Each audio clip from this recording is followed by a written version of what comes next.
Yeah, hello there, folks. Greetings indeed to everyone in them chats, YouTube or Twitch and whatnot else.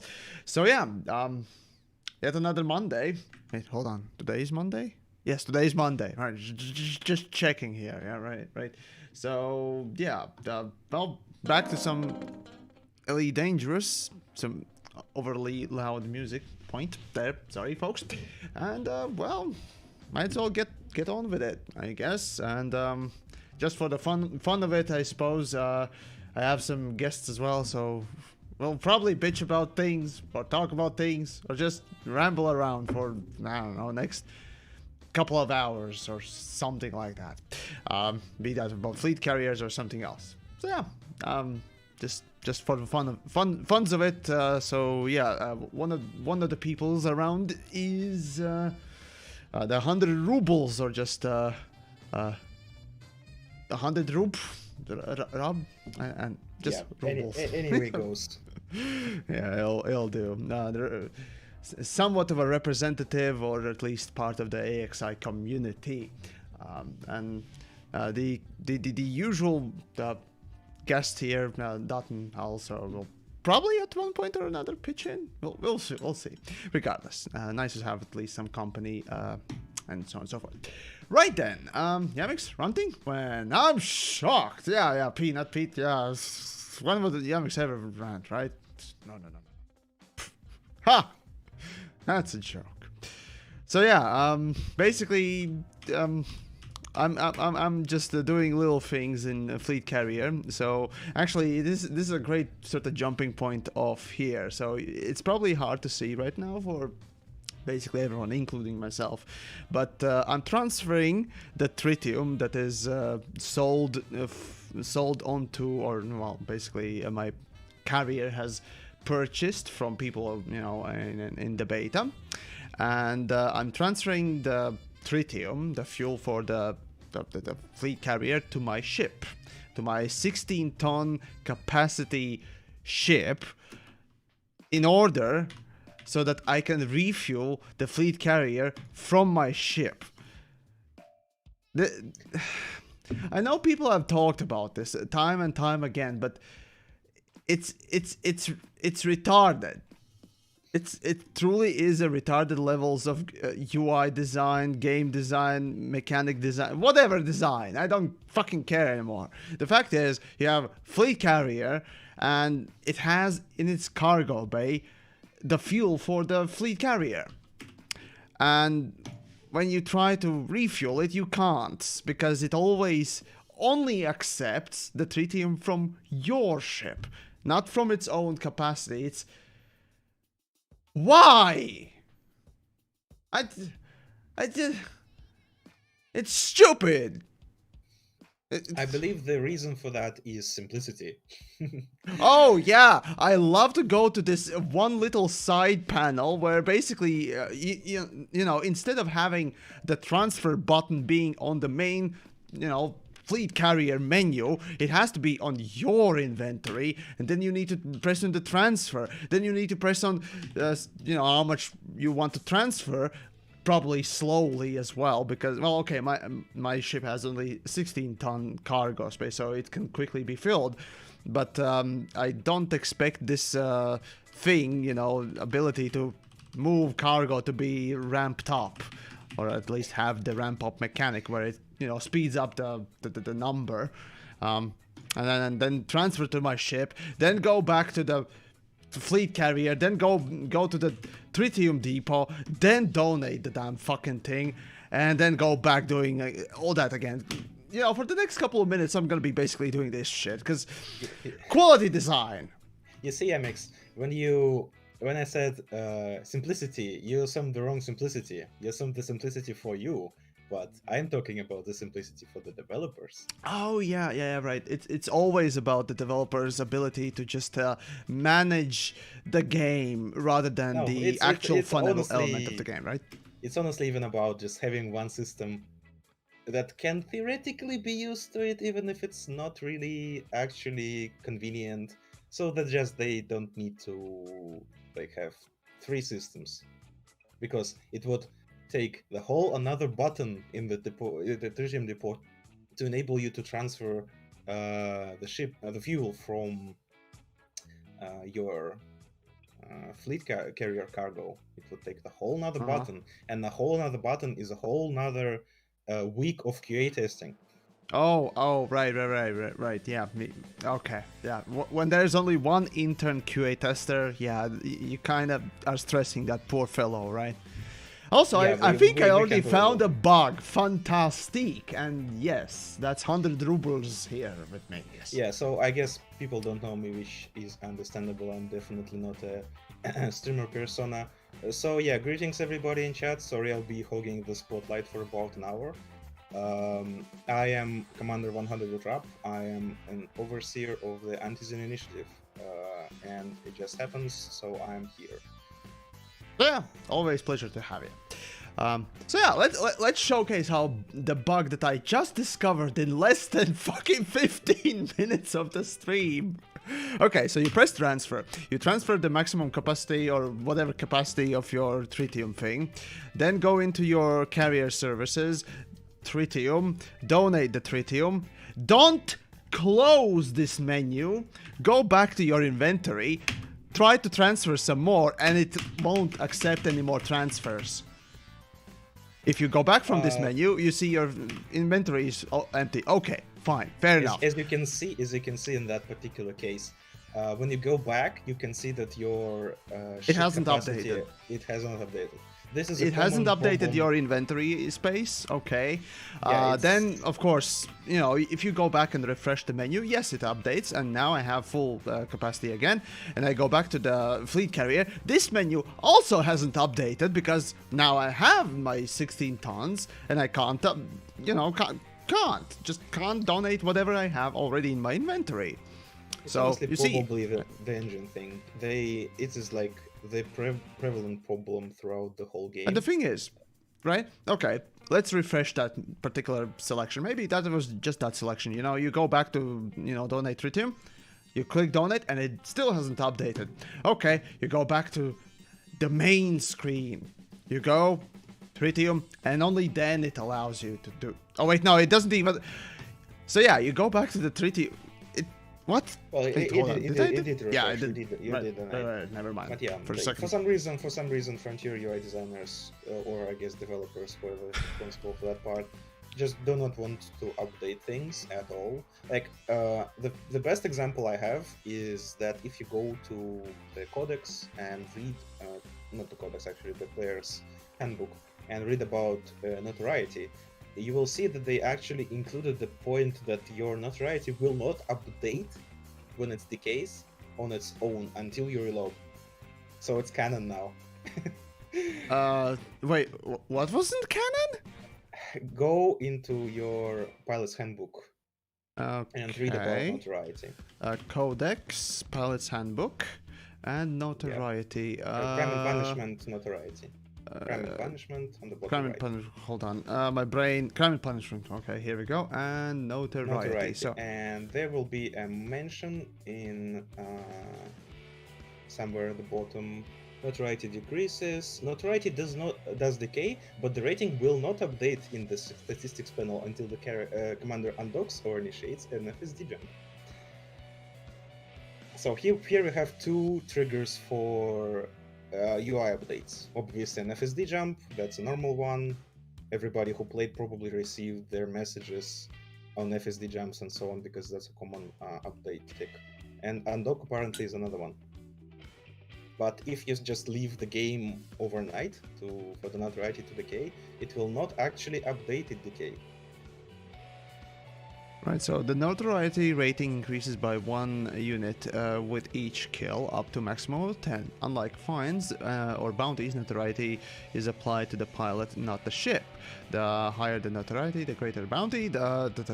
If a highly notorious commander kills a clean commander, its victim rebuy is decreased, blah blah blah.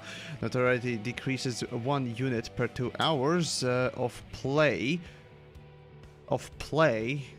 Okay, yeah, we're mixing lore and meta. Okay, yep. When obeying the law, notoriety does decay while docked, but the rating will not update in the statistics panel until the commander undocks and initiate. Like, I just relogs, because relog obviously works. Yeah, of course, relogs, right? I just. You're literally excusing not being able to do these technical things that should be, you know, there. The thing is, I understand how in code these updates tend to cause annoying issues and whatnot else, or that you either forget or don't really have the time to implement an updating feature, which, you know, can, you know, cause unnecessary, you know, issues or whatnot else. But then again, it's just, it's bad engine design. I mean, that or we not don't putting really in know effort. about- I'm not sure which one. We don't really know what's behind that because there are update triggers. Some things do definitely update mostly on the Right? fly, but other things just do not. And I'm really wondering if that's the UI team to be blamed for that, because they can just have those update triggers sprinkled when the things actually need to be updated. For example, in your case with tritium fuel, when you click the button for donate, you update the actual thing. Same, like, so Yeah, right. This thing, this fucking thing this updates, right? only when you open that menu, Yeah, but but not when you yeah, click the button. information on it is just, oh my god, it's just, why? I wonder what's the reason behind it again, because maybe it's technical, maybe it's just laziness on the developer's part, or misunderstanding that would actually cause it. I don't know. That you're constantly transmitting some little things from time to time, or what? It's Oh, not sorry. me, it's Yeah, the- there you go. You just, you know. Right. Also, yeah, Yamiks, you need to buy a Type 9 and store it here, so you can just transfer cargo to it and then transfer to Oh Tritium Depot. no! Is that gonna be the next meta for fleet Yes. carriers? Yes, To have that yes. one Type 9 with maximum cargo? I just sitting- used my oh. trading one. I just literally the first thing I Oh did. god! Trading, and there's 700 tons, more than enough to refuel. Just why? Just why? Why you do this? Also, why? Oh my god, the fuel thing also hasn't updated here. It's just, I get it that updating information on your UI, you know, when you have a loop going in the background, causes processing power, right? But Jesus fucking Christ. Some Yeah, things they- do need to be consistently updated, and when you know they do get oh, I don't know, changed by more than just you, yeah, they kind of need to be on the loop. And it's not like we're running fucking potatoes anymore on our PCs. Besides, the CPU actually doesn't really, you know, take that much power out of Elite Dangerous, as a matter of fact. Elite is more GPU bottleneck game, but then again, yeah, if you get more people on one instance, then yeah, we are gonna start seeing some issues. But that's netcode's issues rather than CPU bottlenecks. But no, anyways, all right. Meh in the chats. I love you, Yamiks. I have my babies with circuit. What? What? No. What? Why? Man, those questions. Okay, well that's the okay. I can, you know, now that I think of it, this is not the first time sort of a comment has come up, right? So I could even start making a bingo sort of a, you know, pseudo bingo chart, just checkboxing, you know. Did we have this, you know, comment today? Check. Come on, Yeah. people. I don't think making babies is acceptable by the YouTube's guideline. You'll get Yamiks demonetized. Hey, Elite Dangerous has slavery. Let's see what else. Mass genocides, probably. well, Definitely in its lore. And then what other unspeakable? Heavy drug use, yes, and murder and whatnot else. So at this point, honestly, it's a game. Although I think it's still PEGI 13. Oh boy. The official rating for Elite Dangerous is PEGI 13, if I recall correctly. That's a good question. Oh, it doesn't matter. Honestly, ESRB can go suck a dick anyways. The whole fucking company? Or is it? No, association. I think it was association, not a company. No, yeah, it's not a company, it's association. Right. Anyways, regardless, they all can go suck a dick. There you go. Right. Me thinks I could. Hey. I'm still looking for a fleet carrier who would buy the LTDs I got in my hold. Oh, right. Yeah. Well, go to Boron. Maybe there will be I'm some. in Boron. Oh, so there'll be none. Probably not even in the live server, because I see some people who like, yeah, I'll park a fleet carrier and buy like LTDs for 1 million. I'm like, people who mine Yeah, that's the thing. If you're willing to sell low temperature diamonds for literally, you know, shit price, I bet there's somebody that will take your, you know, low temp diamonds. I'm pretty sure they would, right?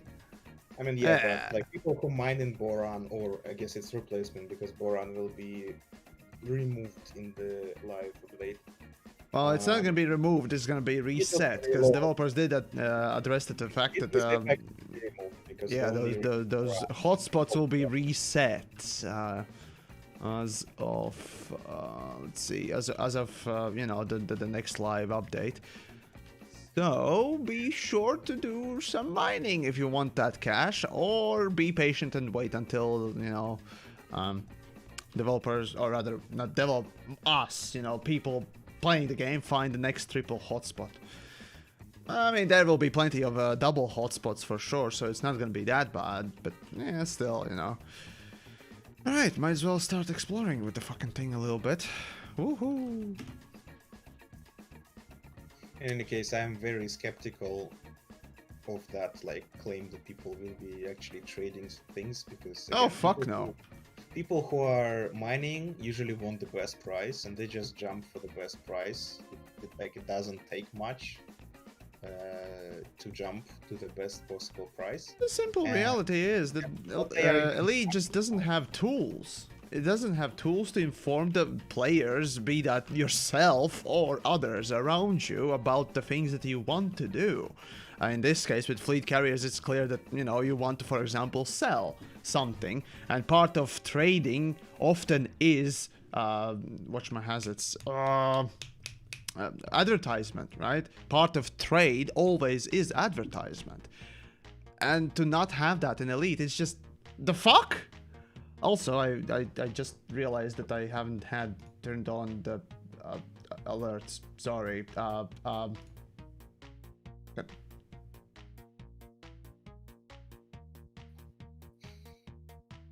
Great. Geezer. God damn it. Keep mixing you and Grazer around. Anyways, thank you so much for your absolutely magnificent donation there. Really appreciate it. Hopefully you're doing fine and dandy and all that wonderful stuff. Here's for all the teas. Appreciate it, indeed. As a matter of fact, shit, I have a coffee next to me. Let's call it ground non-leaf tea with stimulus. Yeah, yes. And fire dragon.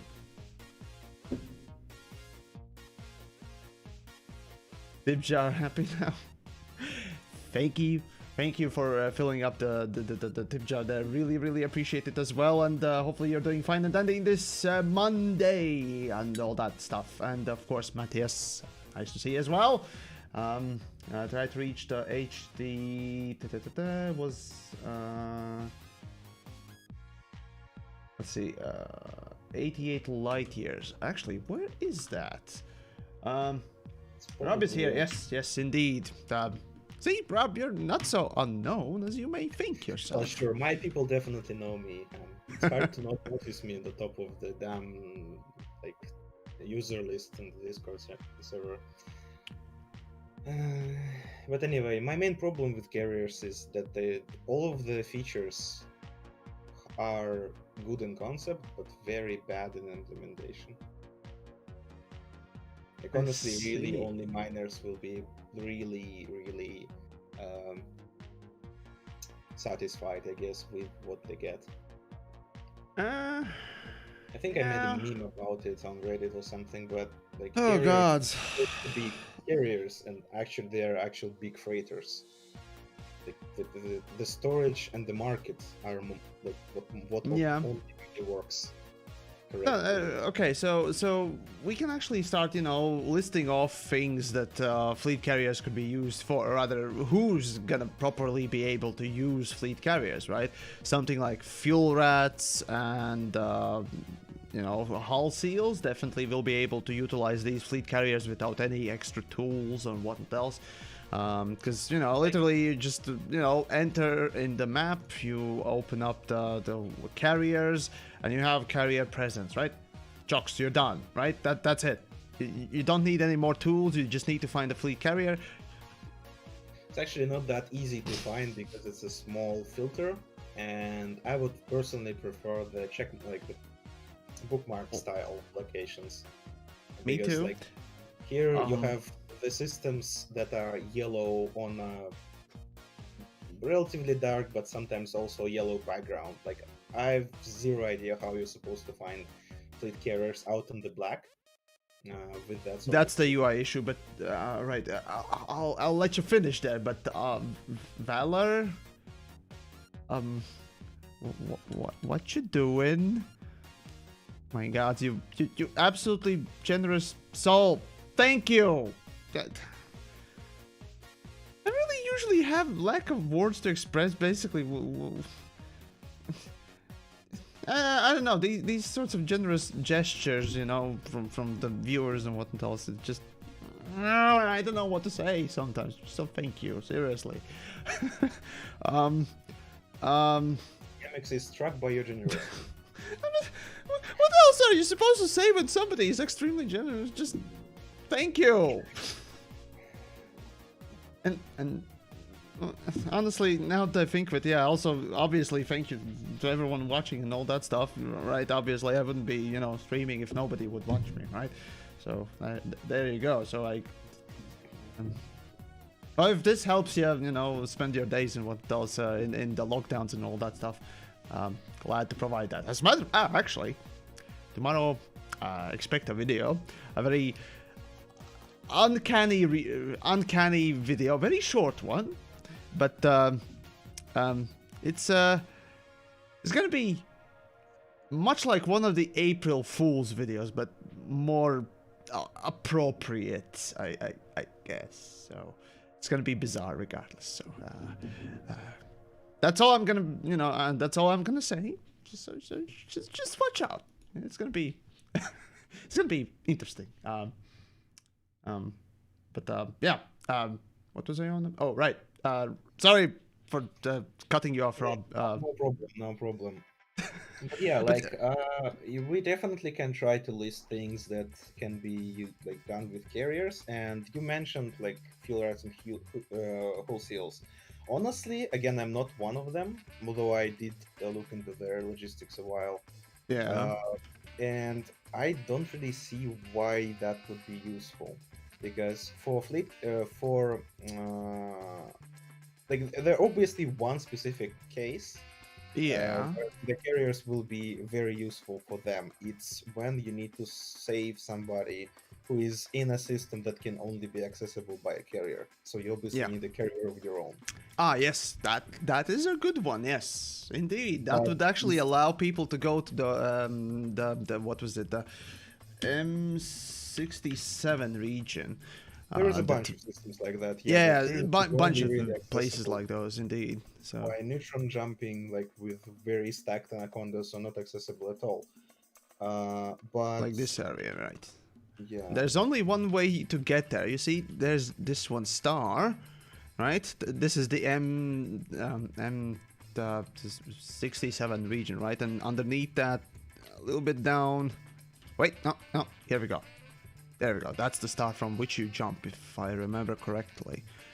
And then of course you need jumponium and all that stuff. So basically, the point here is that fleet carriers will allow us to get to places that explorers, right? To places that you couldn't get before, right? And cross some really annoying places like this arm region, right?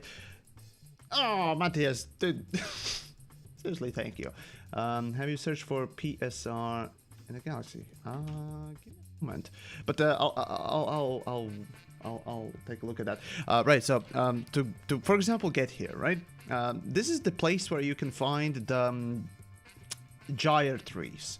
Absolutely cool looking things, and I personally would love to go there one day myself to film that stuff. But I never actually I tried going there. I came somewhere here, right? And realized I couldn't cross this area. There's, basically no stars around in between this arm and this arm of the galaxy.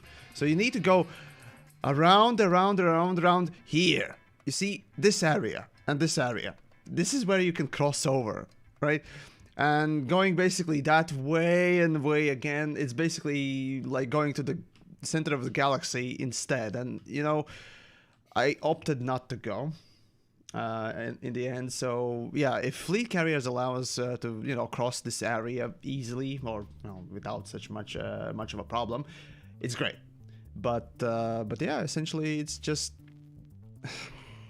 exploration is one of those things that obviously fleet carrier is gonna open up the sort of doors to a little bit more, as it always does with further jump ranges and all that.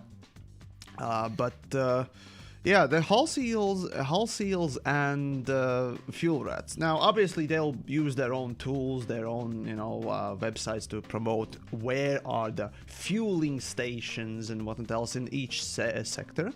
If I remember correctly, both of those groups did want to basically post at least one fleet carrier in, or maybe they will work together.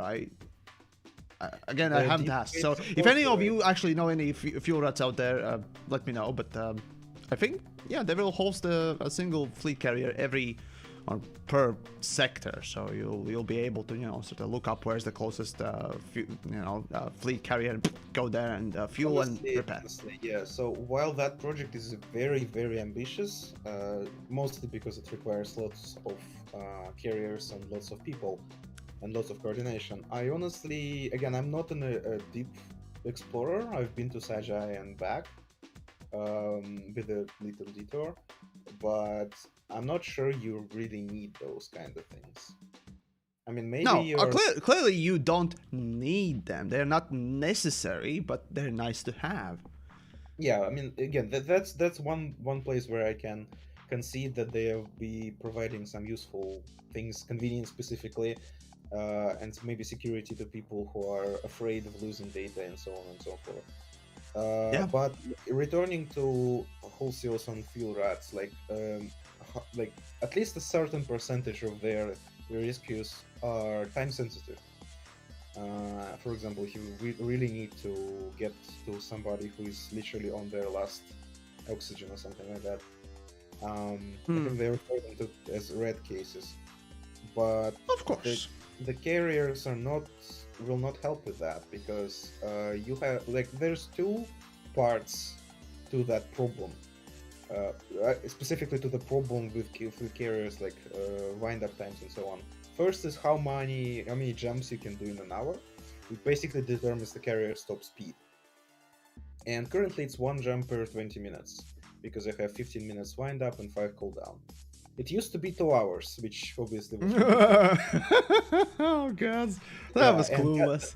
That was thankfully mostly fixed, although if you do the math correctly, you realize that carriers are still about twice slower than the proper exploration ship. That's how it should be in my mind.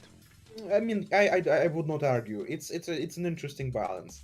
But what I would argue is that the wind-up and cooldown timers should be reversed. I mean, like flipped.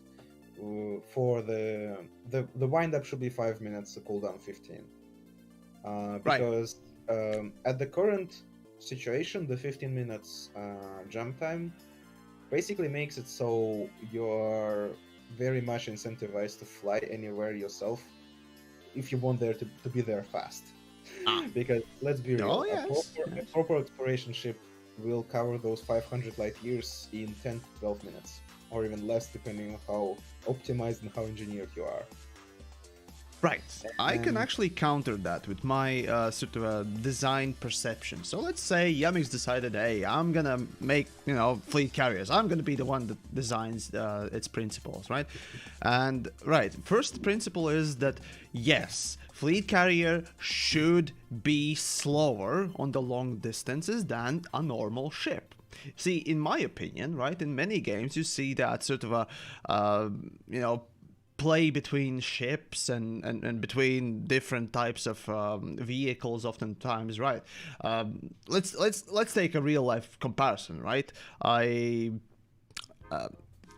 let's say a simple truck, right? A I don't know, a big rig or something like that, right? It's capable of transporting shit ton of heavy things and so on and so forth efficiently, but not very quickly in comparison to you going even with your normal everyday car, right? It's yeah, that's the thing. So in that sort of a principle, something that can carry so many things, right? Obviously the bonus, or rather the positive of doing, or rather of being able to transport so many things at once should come with some sort of a drawback on the other hand, and that yeah, should come in the form of speed. So the speed yeah. wise, yes, that's how I would definitely design it. It should be always That's, slower than any ship in the game. I do agree with that, and that's about like that's the thing. If you just reverse the wind up and cool down, Mm. the speed will not change. The total Mm-hmm. period of jumps will I still also be have 20 minutes. point for that too. Yeah, it will still be 20 minutes, and it will still be twice as slower as a proper the proper ship on long distances, but those distances will be more than 500 light years. So it will be a very, at least to me, interesting dynamic where if you want to get somewhere within 500 light years fast, you use a fleet carrier, Mm-hmm. and it jumps you there in 5 minutes. You're there. If you want to go longer distances, longer than 500 light years, or like you need two jumps, then you are better with a normal ship. I Mm-hmm. believe that any game is a game of interesting choices. Like a game is a series of interesting decisions, literally by definition. And that would Interactive provide me, medium rather, but oh like, yeah. yeah, sure. But that would actually provide us with a interesting problem, I guess, to solve in our daily playtime. And as currently it is, there is no problem. There is no choice. If you won't be there fast, you just go there yourself. The only reason to use a fleet carrier is if you want to move lots of people at once and lots of cargo at once.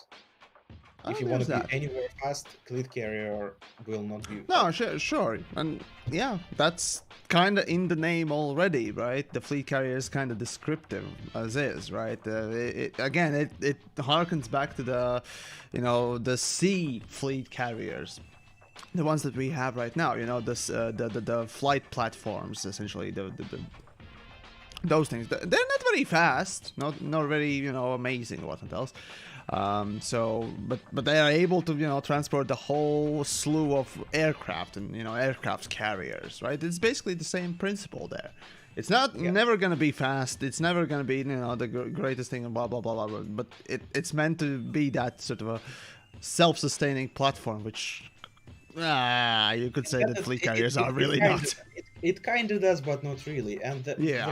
the second point I was gonna get to is that when those like 1 hour up, 1 hour down times were announced in the first beta, people were angry, and Oh yeah. rightfully so. And like the speed of carriers were only one of the problems. The second problem is how much time you need to spend to wait for that first jump, because for the most part, people who will be operating carriers within a bubble will not be jumping multiple times at once. They will be Mhm. jumping once, doing their own thing, then probably jumping later, but it's not within the cooldown period, so it doesn't matter for them.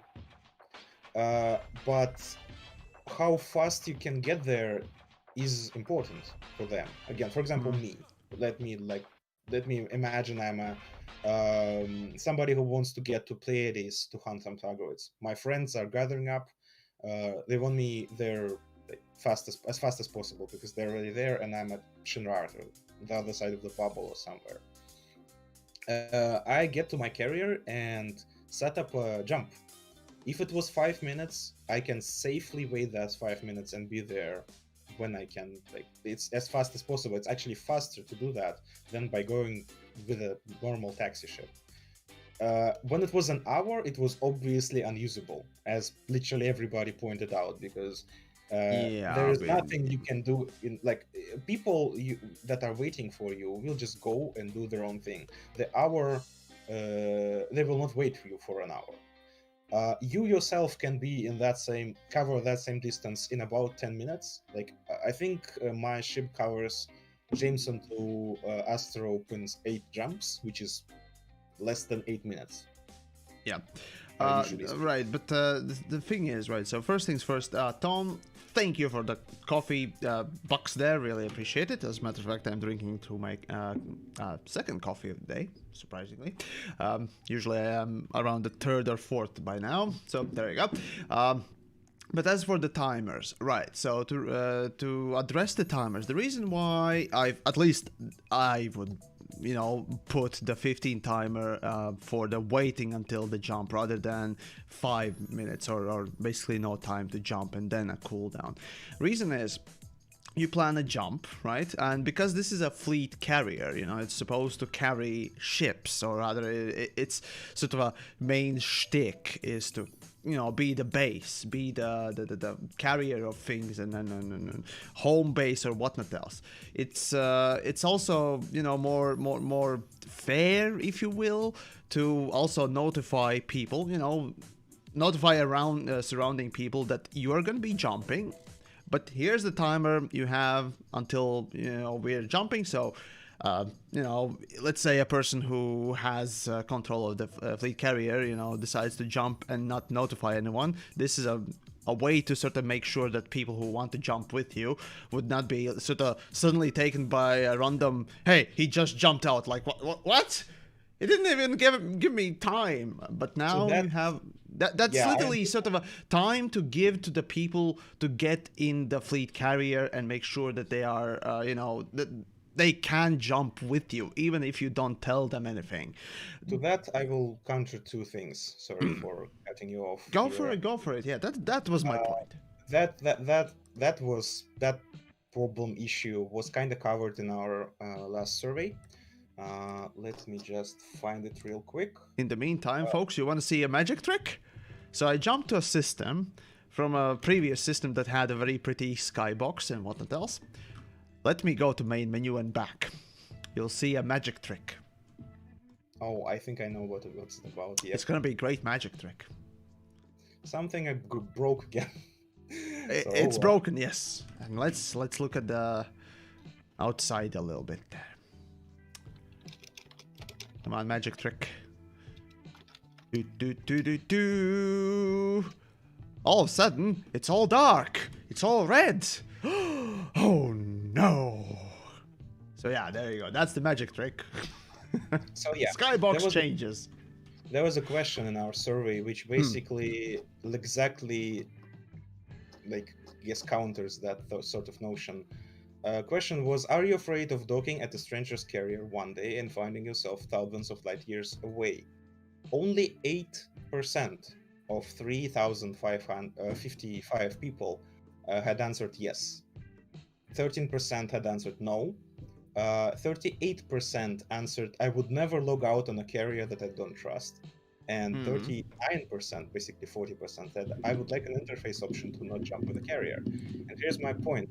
I do agree that there can be an issue when somebody just docks at exactly the same point when the carrier jumps. But there are two mechanisms that can be easily implemented to remove that problem entirely. First of all, why cannot we schedule a jump in advance? Why is there no option to say, I want to jump in 55 minutes, in 2 hours, in 3 hours? Again, my perception here is the developers probably just implemented that timer to take longer before a jump rather than to have a short time before jump. Just to make sure that, people who want to jump with you have the chance to dock at you. Again, or undock maybe, but you can schedule it. I will get to undock. but yeah, again, scheduling would involve a bit more what you call. There was this Effort. wonderful word that I constantly use. I think it was effort. Yes, it's effort. Of developing tools that would allow you to inform people that you want to do something, and you know it's not necessary to use them, but to implement them. You know, it probably would help out, right? And second, to undocking, I do agree that there can be a potential problem when you dock at exactly the point, like literally a second before the carrier goes into lockdown before the jump. Like I can see that, but then there is a convenient page to your right in your right panel called pilot preferences, and you can add a thing called jump with the carrier with a toggle off or on. Ooh, And that's a good idea, right? And it didn't take you 2 years to think it up. Yeah, but it took me 1 minute exactly. And if you have it off, when the carrier goes into lockdown and lowers everybody into the bay, you instead get forced undocked and left in that instance. And if you're offline, you are literally left in that same instance where the carrier used to be. Yep. That's yes, 100 rubles is Russian. Yes. Yes, I am. I mean, name kind of gives it away. Yeah, although some people have confused me for an Italian, I have no fucking idea why. Maybe. I mean, I don't know. I don't have the perspective for that, but I can probably see why. But anyway, so yeah, this is I have all of the problems with that sort of approach, where instead of giving a player an option, a tool that would allow them to actually do what they want, they instead set a single timer for everybody, which satisfies nobody. Yeah, I don't know. It's basically like giving an excuse. I mean, sure, it's better than nothing, but then again, yeah, it's kind of pointless in a way.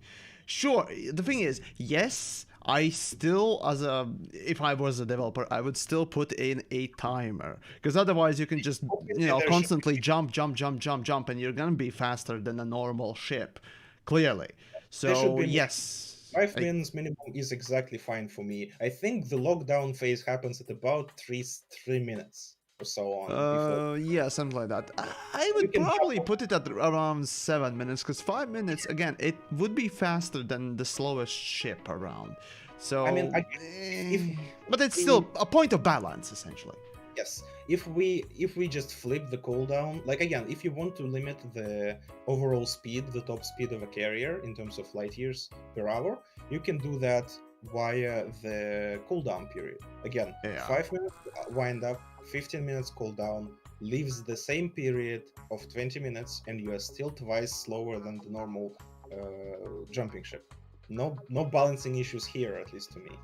But you eliminate that annoyance of having to wait 15 minutes. Let's be real. What are you gonna do in that 15 minutes? You cannot really dock and go somewhere else because you will not be able to get back in time, and there's nothing you can do in your own carrier really, unless you wanna hold the button for 10 minutes to set up a price or something. But that's another and honestly, that's a good question. Yeah, right. So what are you gonna do in that time? Just that hour was worse and better at the same time, because within an hour you can at least conceivably go do something, go scan an F beacon, map a system, I don't know, whatever you want to do. But yeah, 15 minutes is not enough. 15 minutes is too long to wait and too short to do anything. So they again arrived at a precise compromise which satisfies nobody and leaves everybody wanting their own version of it. Yeah, I don't know. It is full of weird decisions. I mean, I don't know. And Matthias, hey, thank you for the sad face. Oh God. I literally again. I know speak emojis, so I'm confused. But anyways, thank you. Yeah, the thing is, with the fleet carriers, it's just it miss again. Just it's not quite as bad as the squadrons, right? But it still misses. It has the same issue of missing. Well, not half, but probably most. Well, I don't know. Yeah, maybe half or even most of the proper tools to actually make it viable. Yeah, I mean, to me, the main problem is the total lack of control, as I mentioned. Like, literally, take every single feature you have on a carrier, and there is no customizability for it. For God's sake, there is a single tariff slider for everything. Yeah, the tariff makes you question a few more things, as a matter of fact. I'll just explain for those who've not tried. Like, there's a single tariff, which is from 0 to 100%. Yep, let me show you that. Of everything. Well, not everything, but like the things you sell. Except for market, because market you can actually set your own prices, but not completely, but that's another point. It has limits from 5 to 10, 5 to 1,000%, yeah. So if you wanna gouge prices on fuel or repairs, for example, you can easily set that to 100% because literally nobody will bother. Like, fuel is basically free. Repairs are kind of free, most of them at least. Like, unless you're flying really expensive ships, repairs can be safely ignored. Ammo is also kind of free, so I think it's pretty safe to say that you can. Where was the damn tariff? It's you need to scroll in the balance, I think. No, it's budget, and I think you need to scroll down for it. Oh Jesus Christ! Okay, this is literally retarded. Okay, what? First of all, a good UI design indicate things that exist beyond your vision scope. Yeah. Right? There's no indication that you can scroll the shit. What the fuck?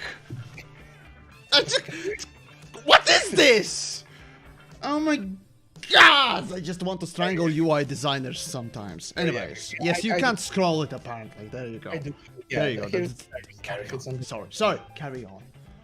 Anyway, so but they decided to have a single slider that applies to everything. So if you set 100% for the fuel, repairs, and ammo, you will also sell your ships at 100% markup. And let me ask you that, who in the right mind will buy ships at 100% additional cost? Exactly. My Nobody. point always has been the same thing, right? Like, yeah. I know of an exploit that can basically do that, and I think Frontier is already aware of that, and it's been posted on Reddit. But like, yeah, there is an exploit that it will use that thing and that thing only to make ridiculous amounts of cash. Yeah, you could basically sell to your own fleet carrier with the tariffs being, at maximum, and yeah, you just get free cash. As a matter of fact, you can also generate extra cash, if I remember correctly, through commodity market when you're in a wing. Yeah, you can do all sorts of. They have not tested or even thought out how this whole thing will actually interact with all of the other systems. Those that don't know, basically, you set your tariff, but the thing is, even without the tariff, I think commodity market also suffers from the same sort of exploit thing. Yeah, it can be exploited on its own. So yeah, basically, you have somebody in your wing, and every time you sell or buy something, even if it is for 0%, oh wait, no, it was with percentage, right? Basically, let's say you have a friend that has a fleet carrier, and he wants to give you cash. You invite somebody else in the wing, and you're essentially getting back, or rather, when you're transferring the credits, essentially buying and selling back the same thing, either for more cash, where you lose money, thus transferring cash to the carrier's owner, or vice versa, right? Regardless, after each time you sell something, the person in your wing will get, of course, subsidies that trade usually has, and thus basically generating free cash as well. So that and the fact is, as Rob said, right?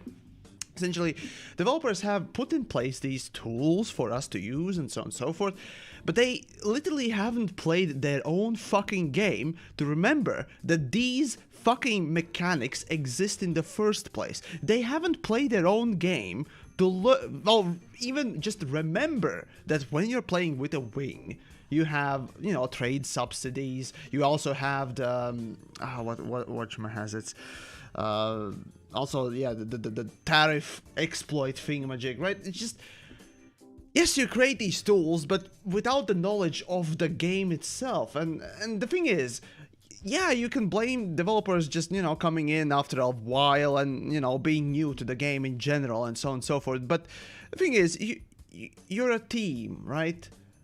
Right, you have people that have, you know, stayed in the project for a longer time and probably know these things, so you can ask them whether or not. And as a matter of fact, the QA testers, the designers, as a matter of fact, the game director probably should know all this shit, you know. But I think there's a big problem of communication at Frontier. No, of course, the management. What you said is completely, you know, true, but the problem is that it seems that most of the actually veteran developers are completely busy doing the 2021, it's now 2021 DLC, and probably not entirely available, especially with the current lockdown thing.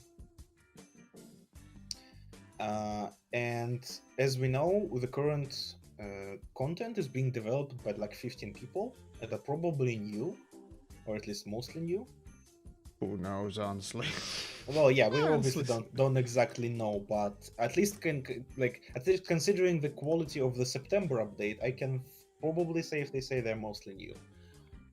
It feels like it, definitely, yeah. Like it does. Again, I have zero internal information, so don't take my word for it. Neither do I. So again, this is a speculation, but thanks to all the technical debt that is unearthed thanks to just simple UI changes, September update, you know, it kind of points to that lack of knowledge of the systems.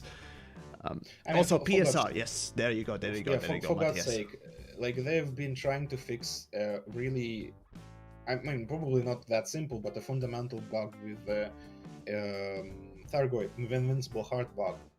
Like, NPCs don't get invincible modules, or at least I don't think so. So, but Thargoids do. So we have a situation where different types of NPCs use different, I guess, netcode solutions behind the scenes. So the original ones have been coded well, mostly well, so they work, and the new ones, well, aren't. So they don't, and they've been trying to fix it for 2 years. The original report for the invincible heart bug on the old bug report forum was in 2018. I think it was May 2018, so probably 2 years. Well, the thing is, I can sympathize with the developers a little bit about the whole bugs, because again, Elite is not a small game, clearly, and it has a lot of little details that, realistically speaking, you know, it's just with any game that is actually, not that I think with not even an indie, small, little, very simplistic game. Frontier is not an indie studio. Oh, no. I'm saying that a small game, you know, not even a small game, you know, has a small amount of bugs to fix, right? And it's the thing. Yeah, but so again, it is daunting to fix everything. That's true, but yes, you know. Yes. Some bigger ones that, you know, repeat can kind of get, you know, noticed a bit more. The thing is, yes, the edge cases, we don't expect all the edge cases, or majority even of the edge cases, to be fixed like ever, right? I don't expect that. As a matter of fact, you know, I sympathize with developers who constantly, you know, get blamed for edge case not, you know, being fixed and whatnot else. You know, okay, fine, but bigger issues, and the thing is, with for example, engineering has had big issues, constantly repeatable and easy to repeat fucking bugs too, and those haven't been fixed. Now, it's just Yeah. bug fixing is not an easy thing to do, but god fucking damn it, you are paid to do this shit. Yeah, and Yeah. what's coming also into it, the longer you let bugs linger, the harder they get to fix in the long. Yeah, that's definitely it's I mean, we don't know exactly what's the technical debt is in Frontier, but again, from my point of view, the big impact on that sort of thing is on the community, because we know that bug existed for 2 years. We like every single day it has not been fixed.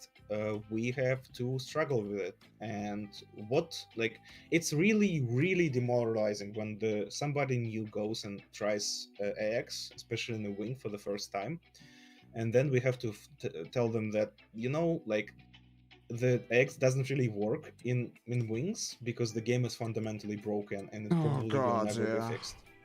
Like, imagine us having to do that for 2.5 years, I think, at this point. And I mean, there's on top of that, right? The multi-crew is barely working. There's also the fact that yes, actually, fighters are so goddamn broken, right? That alone just makes wing play basically useless. Actually, multi-crew and stuff. I'm a mentor in EDC as well, the community Discord, and there's been countless times when people come in, ask like, should I get a multi-crew ship? Should I use multi-crew? What's multi-crew about? What can be used for? And the only real answer is nothing.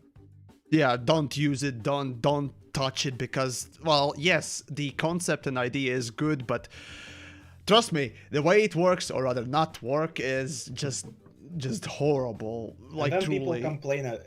People complain at us that we are like shitting on a game or like ruining their fun or averting new players from playing the game. Like, sorry, but there's a simple facts. Multi-crew is broken. You can't. It's so bad. You can't excuse it in any way you possibly can. And you know, there was a developer who told me that there are people playing multi-crew, and that was his answer to my question: why is multi-crew broken? Sure. You know, I was playing multi-crew. I mean, I'm paraphrasing right now, but god damn it. Now the thing is, right? Yeah, it's just. When for example, let's say Yamiks wants to introduce his best friend or what else, or best friends and just anyone really, right, to Elite Dangerous. The one thing I will literally tell them not to do is do engineering right off the bat, and not ever touch the fucking multi-crew. Like, never ever touch it. Not even to showcase what to do on how to play the game, right? Never. It's so bad. I just can't. I would literally try to stay away from even shitting on it. Yeah, right. Yeah, actually, sorry, I wanna answer the chat. Like, there is a thing like you can complain. It's not the worst thing. Like, it's okay. I mean, yes, reasonable people do understand that criticism is important, but not a week ago, I literally had basically a PvP fight with a person on Discord who was so goddamn annoyed that I was shitting on carriers in a dedicated beta channel that he went to such big weight out of his way to just like shut everybody up. So okay, there's a question in the chat as well. New to multi-crew, new to the game, what is multi-crew? Multi-crew is when you can theoretically have multiple people at the same ship. In reality, it's a massive bug fest connectivity-wise. Oh, it's a mess. Did I tell you when we tried to do a massive multi-crew event? Oh god! Oh god! We had an event quite a long ago, probably almost a year ago, where we had 44 sidewinders against a single cutter. Yes, we had like 44 sidewinders in the same instance. Guess the number of crashes we had. Let's see. How long did it? How long did the event go? Probably an hour. An hour. Okay, an so hour and a within half. an hour. And how many people were there? 40. 40. Oh boy, right. So 40. Let's say half of them crashed. Let's just give them, that. So 20 crashes within an hour. Let's see. An average crash rate, I would say, is about, depending on how quickly you resume and what else, but let's say you try to make it work. I would say that you crashed probably at least twice an hour, and that's the best case scenario, up to 6 times an hour. And so I would say that's give or take between 120 to about 360 times, total crashes. Well, honestly, I don't have the numbers for the people in Sidewinders, but we did definitely have lots of crashes. I honestly lost count. But the crew. You kind of lost count after 50, I think. The crew in the multi-crew cutter, we had 3 people in there. Obviously, the pilot, the gunner, and another gunner actually. But never mind. We had 7 total crashes in that whole thing. Like basically in a row. Okay. So, and one of them, we like several. Not all of them are in crashes, like in a crash to desktop sense. Most of them, and probably some more, were just like us trying to reconnect and being in a completely different instance, in a completely different situation. There was a hilarious point where I tried to reconnect. We appeared in a cutter in orbit instead of the planetary surface because we're doing it in the planetary at the planet. And I was in a pilot seat instead of a multi-crew seat. And I saw another multi-crew person, but there was no pilot. The ship was completely disabled, and we were running out of oxygen. Oh, that's neat.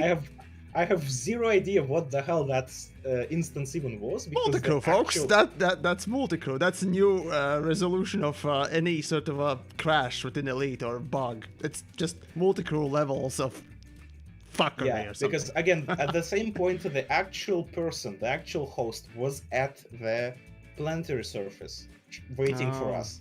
I have no idea how did we even get there. I am really sad that the recording of that event corrupted on my end, but it was insane.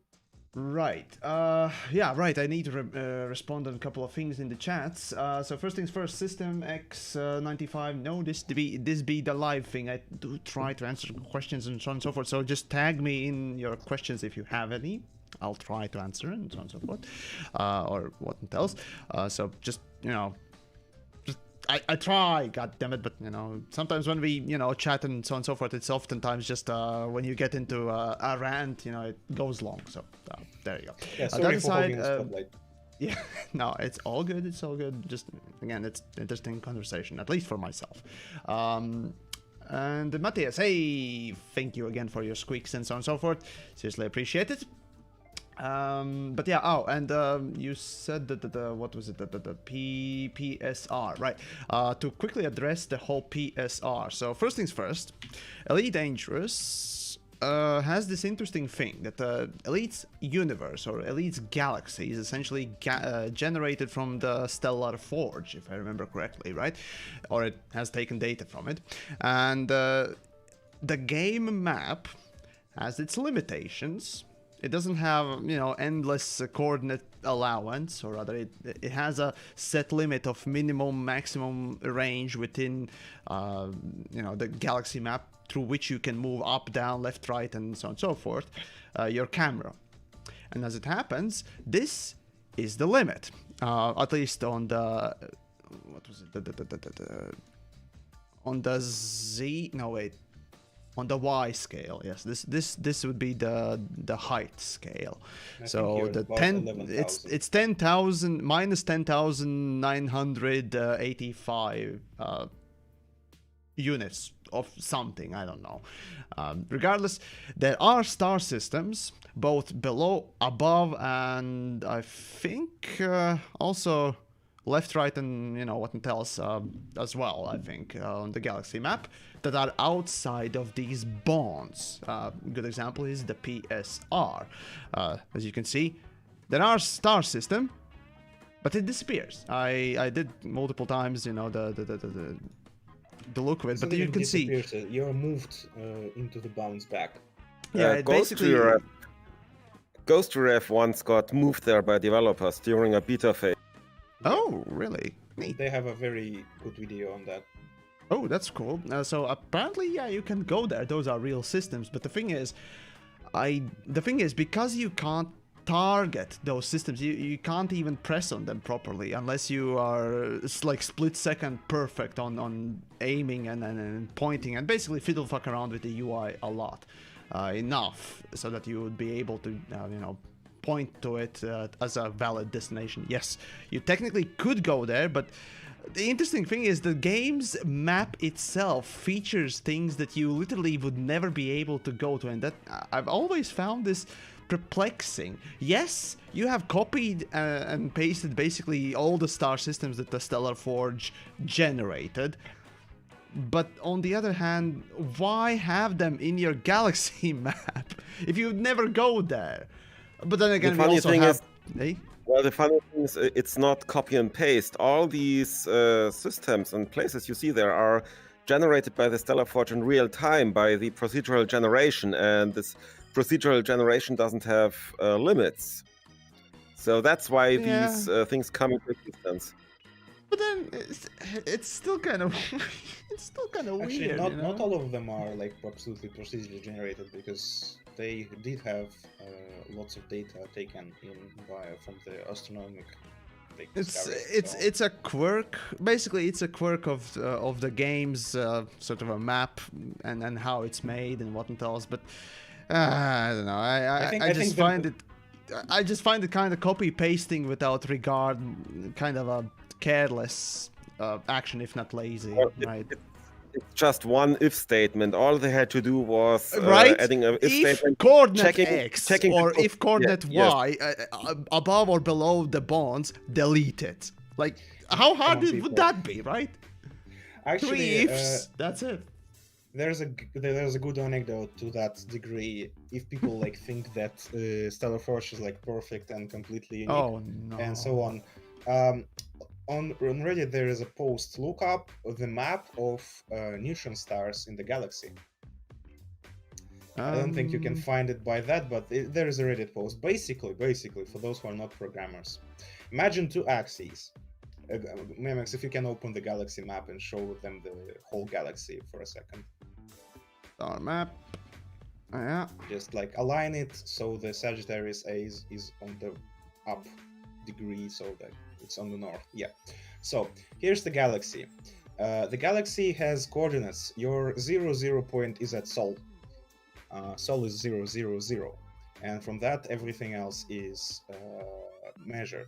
And there is an y-axis, I guess technically, an up-axis that goes through the Sagittarius Eye onto the other side, and there is the horizontal axis, obviously, that goes sideways.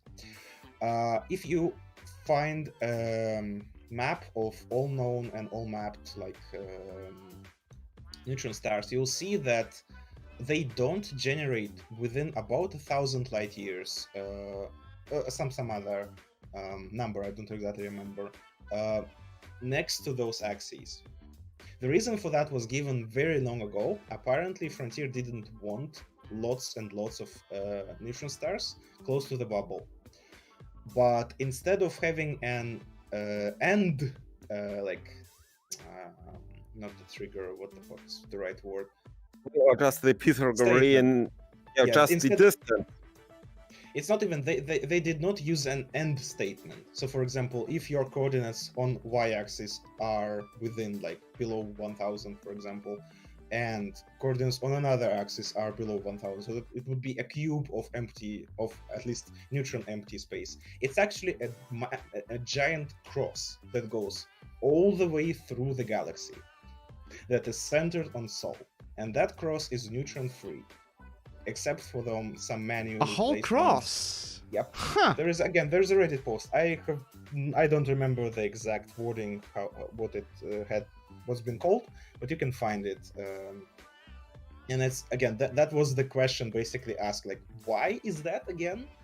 And The thing is, okay. This exact explanation was provided by the author of that graph, because again, in all three axes have this sort of thing.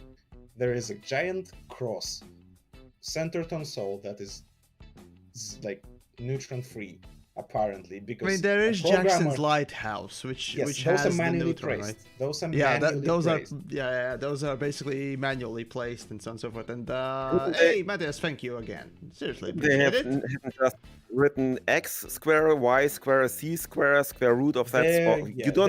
You don't even need the square root. You just have to square the distance. They could have been so many ways they could have done it, but instead I can program the shit better and sooner. Anyone can do it. If distance between, you know, the neutron is, you know, let's say, I don't know, anyway, closer than 10 light years or whatnot else to Sol, remove that neutron. There you go, done. So there is a giant bug with the galaxy map, with the stellar forge, that have been here since release, that is impossible to fix now. Because it would require them to regenerate the whole galaxy. Okay, I wouldn't say that it's impossible to fix. I mean, it's a single if statement that's removing neutron. Well, no, I don't think so. I mean, they just have to change the if statement on the neutrons. The rest can remain. In a proper situation, I would agree, but we unfortunately don't know what else is wrong there. So they declined to fix much simpler things, specifically stating that they don't want like other things to unravel. I don't exactly remember what that was, but there was take that. Technical debt, folks. Yeah, it's literally just technical debt. But no, the thing is, I did know that there was, very little, if not zero amount of, neutron stars within the bubble, right, for specific reasons. But the fact that it actually goes in a straight line along the axes themselves, you know, it's that one I did not know. There is 1 second.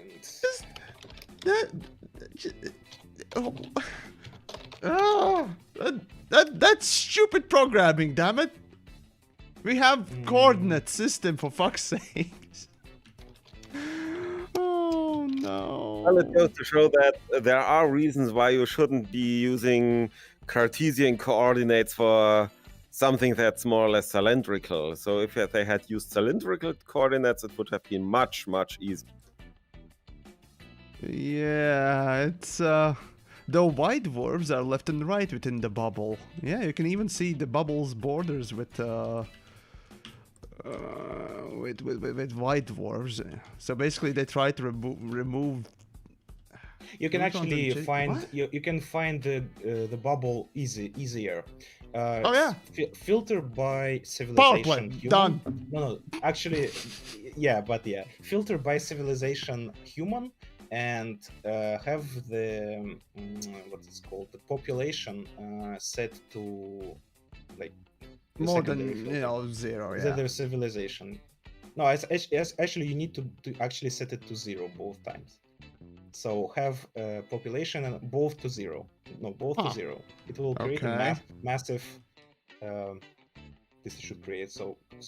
There we go. Yes, it does. Yes, well, it doesn't exactly show it as well as it does. Well, yeah, because you only have like about 40 light years of vision. Yeah. Oh, okay. This is interesting. So here's your. Unfortunately, you don't have bigger sort of a view field, but it's fair enough.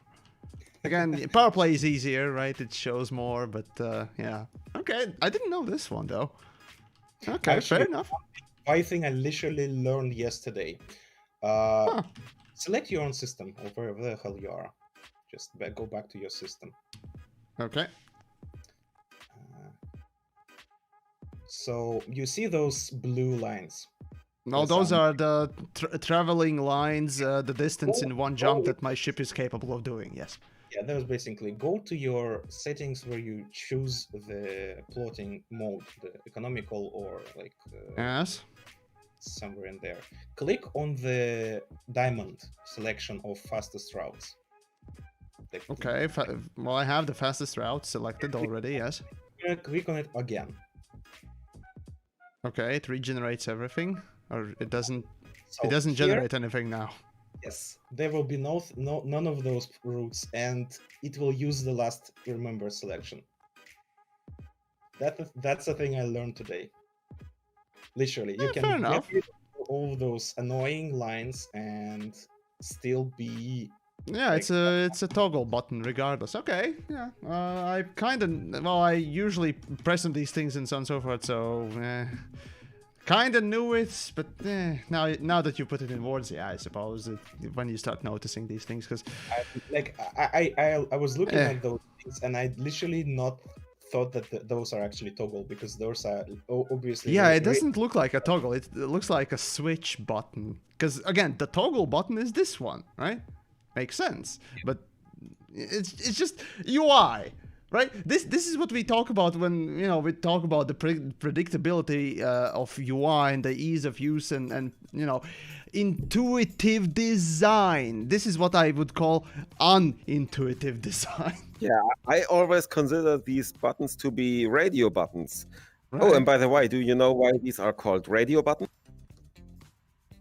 Because on old radios you had on and off, specific thingamajigs. Yeah, and the channel selectors and the band selectors. So you would press one button and the other would spring out. Yep. Yeah, there you go. Fun times. Oh boy. Right, so let's see where I can jump next, though.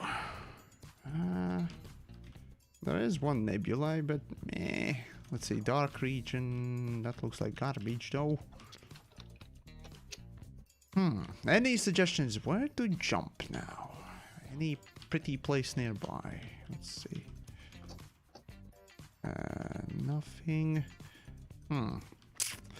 So I wonder if I Well- can travel to your carrier before you jump. 7 jumps out. Oh, well, probably.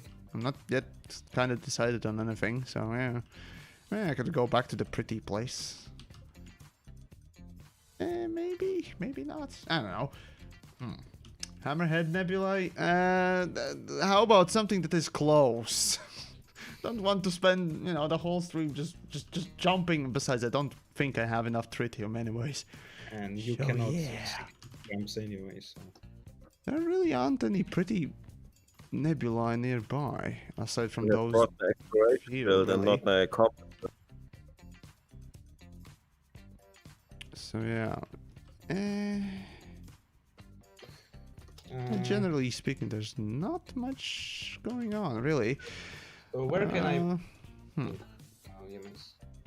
Is that what?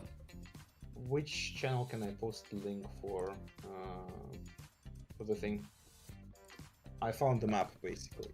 Oh, post pictures, I think. That should do the trick for the Discord. Yeah. Sure. Here it is. You can probably. This illustrates it perfectly. Thank you so much. Right, so on the thing. Yep. Now I see how I never thought that this was true. Like, wow. Okay, this is weird. Like, give me a moment. I'll show folks. Oh, this is interesting. This is interesting. Where is it? Yes. So we were talking about neutron stars, right? And this is how neutron star or lack of it looks like, right? And these dots in middle, right? Those are manually, I think, placed or something, right? You can see that there's two kinds of like borders. There is a hard border Yeah.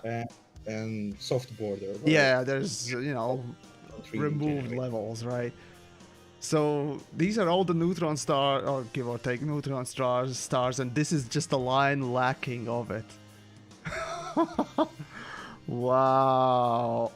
Obviously, So I yeah, get- so this is partly the reason why when you're plotting a route to the center of the galaxy, right here, right, you just need to go a little bit aside of that line, and then you can start seeing proper jumps to the, you know, the center of the galaxy.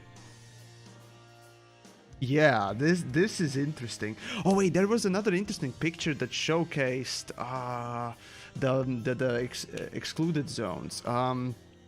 Let me find it, or rather one exclusive or permit locked system on Reddit, I think, a little while back. Give me a moment. I'll look up the Reddit. I think it was posted a few days back. It was really interesting to see that bubble shape looking properly. Here we go. How wonderful it is to see Reddit. And there we go. This wonderful picture, right? So you see where the bubble of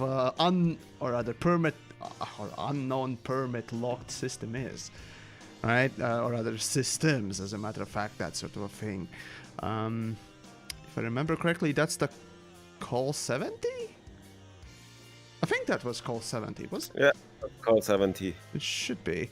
Let me. 170. Yeah, let's see. Call 70. So yeah, you can't go there. Rather, the whole system, right? Wait, hold on. No, never mind. There we go. Yeah, we have unknown permits. So see, those that don't know, in Elite we have very many. Yep, actually, yeah, that is right there. Let's see. Well, give or take. Yeah. Yeah, give or take. Yeah, it's give or take right there. So, yeah, essentially there are plenty of those permit-locked regions, or rather unknown permit-locked regions, which developers, you know, sort of said back in the day. I think somebody on the Reddits also found a clip where developers literally said that we're gonna put in game these areas and we're gonna lock them off for the future development of, or rather future content that we ourselves don't even know what's gonna be in there. And to this day, in my mind, at least in my memory, not a single one of these unknown permit locked regions have ever been unlocked. That's not entirely true, because a bubble of Witch Head had been unlocked. Witch Head, you say? If you look in the bubble, like in how Witch Head is situated, it is actually within the permit locked region. Yes, but, yes. Like it is a sphere, and then there's a smaller sphere cut out of it, basically. Oh yeah. So you need actually, I think it was 17 light years minimum jump range to cross the wall. I think there was from the other one side to the other. There were lots of people when the Witch Head was active, I guess. There were lots of people trying to get in and failing because they took up their 12 light years pythons there. And failed to get in because let's see, where's the it's actually the wall is thinner from the Pleiades side than from the bubble. Yeah, there's the Call Sector region, right? Yeah, and there's the Witch Head. Every Witch Head system, at least in what I see right now, is unlocked. But as soon as you see Call 70, it's locked. So yeah, there you go. The Witch Head is technically inside the locked place. Yeah, kinda. Let's see. Witch Head, Snoofer. Yep, there we go. Yeah, you're right. You're right. Here we go. We got Call 70, right? It encompasses the Witch Head a little bit. There's yeah, here we go. That's the wall. Call 70, and then there's a Witch Head right away, right? So there's a super thin wall. That's interesting. I mean, the majority of Call 70 is still locked, obviously. Oh, but, sure, yeah. That bubble, I think, if you look at all of the maps of all of the permit locks, you can see that they are all spheres. Oh, yeah. So they're all interlocking spheres that are either unlocking or locking something. And yeah, there's the Call 70. After Call 70, there was the Horsehead Nebula, or past that. The Barnard's Loop region as well, I think, was locked. There's a question in chat of why they're locked. We just mentioned that for developers claim Developer that it's for future official co-op content. statement. Their official statement is that they have locked them off from back in the Kickstarter days, so that they could implement in-game things that they don't at that point didn't know what they would be for. So that, you know, future content. Basically, it's there for the future content that at the time they themselves didn't know what they would put there. And it's been 5 years, and not a single one of them have been unlocked. And I could say that Horizons was supposed to, you know, have some of that content, but things apparently happened from what I hear. Again, this is hearsay. This is just, you know, something I heard, you know, someone say. Again, but regardless, the point is, in Horizons, apparently it was supposed to at least have something unlocked already, or at least offer that we're only getting right now, or will be getting, who knows. So yeah, kind of shows that they overestimated the capability of developing. Because let's be honest. Let's say that each sector represents a portion of a content, right? So they have locked off Call 70. They have locked off. Actually, how many big sort of sphere-like sectors have been locked? There are lots of them. I have a video somewhere that basically has it. I'll link it to you later. And actually, there have been some things that were locked afterwards. There is a system. The Cone sector was a good example, right? Geonosis event. There is a system with Pleiades with the Overlook megaship. That wasn't there, and that system was free to visit during most of the game, and it was only locked before Thargoids came out, I think. I remember that. Yeah, they did lock something off, I remember, yes. There's a person in the game that still has the data, the system data for it, and that's how we know that there's an Overlook there. Yep. You can Google Overlook, and there's a canon page about what's they're called, Blackflight, I think they're called. That whole secret organization plot that got dropped on its head a while back. But yeah, and as far as I remember, there's like a single body locked in the whole game. Like there is a body in Sol, a moon of Saturn, I think. Like there's a single permit locked body. I don't think there are any others in the game. Right, let's see. I think this is the one, right? So the Canon Research Group believes that the Pleiades Resource Enterprise megaship Overlook is currently located in permit locked. Yes. Yeah. Right. A lot of people believe that this system, the HIP 22460, is where Thargoids came from, or where the Thargoid mothership is, or something like that. A lot of speculation have been going on for years because, well, let's be honest, no one can get there, or has been, or other. I think somebody has been there, if I remember correctly, and then it got locked. Yeah, there is a video of somebody exploring that system, and there is several pictures of a person who was there, and after it's been locked, he just went there. I mean, he didn't vent into the system, but yeah, he got the system thing. Yeah, but that's oh wait, no, I think somebody once sent me an information that some systems actually have been given some sort of a permit unlock capabilities within the bubble, but those are just single system ones from back in the day. There are lots of randomly permit lock systems for some reason, and I think there's like one of them that is impossible to get a permit, but it's for BGS reasons. Yeah, okay. So basically somebody fucked up the Fiji. Okay. Because to get a permit for those systems, you need to be allied with the controlling faction of that system. But that faction has to be present in other systems. And usually Frontier keeps an eye on that. So for example, that Sirius is not retreated from everything but Sirius, which would not be very good for people trying to unlock. Ah. But I think Lave there is 2 being locked. Actually, it's an interesting site. If you're talking about locked regions and so on and so forth, Lave 2 is not the only one as well. If you go to Sol, you know, our solar system. Whole system is like there is a body. It's a weird permit locking as well, right? There's this one fucking thing. The only time that I've personally seen, well, aside from Lave as well, right, where a body is locked. The Triton is actually locked. Yeah, you can't land on it because you have no permit for it. Like, what the fuck? Check out the moon. Like the. Oh yes, moon as well.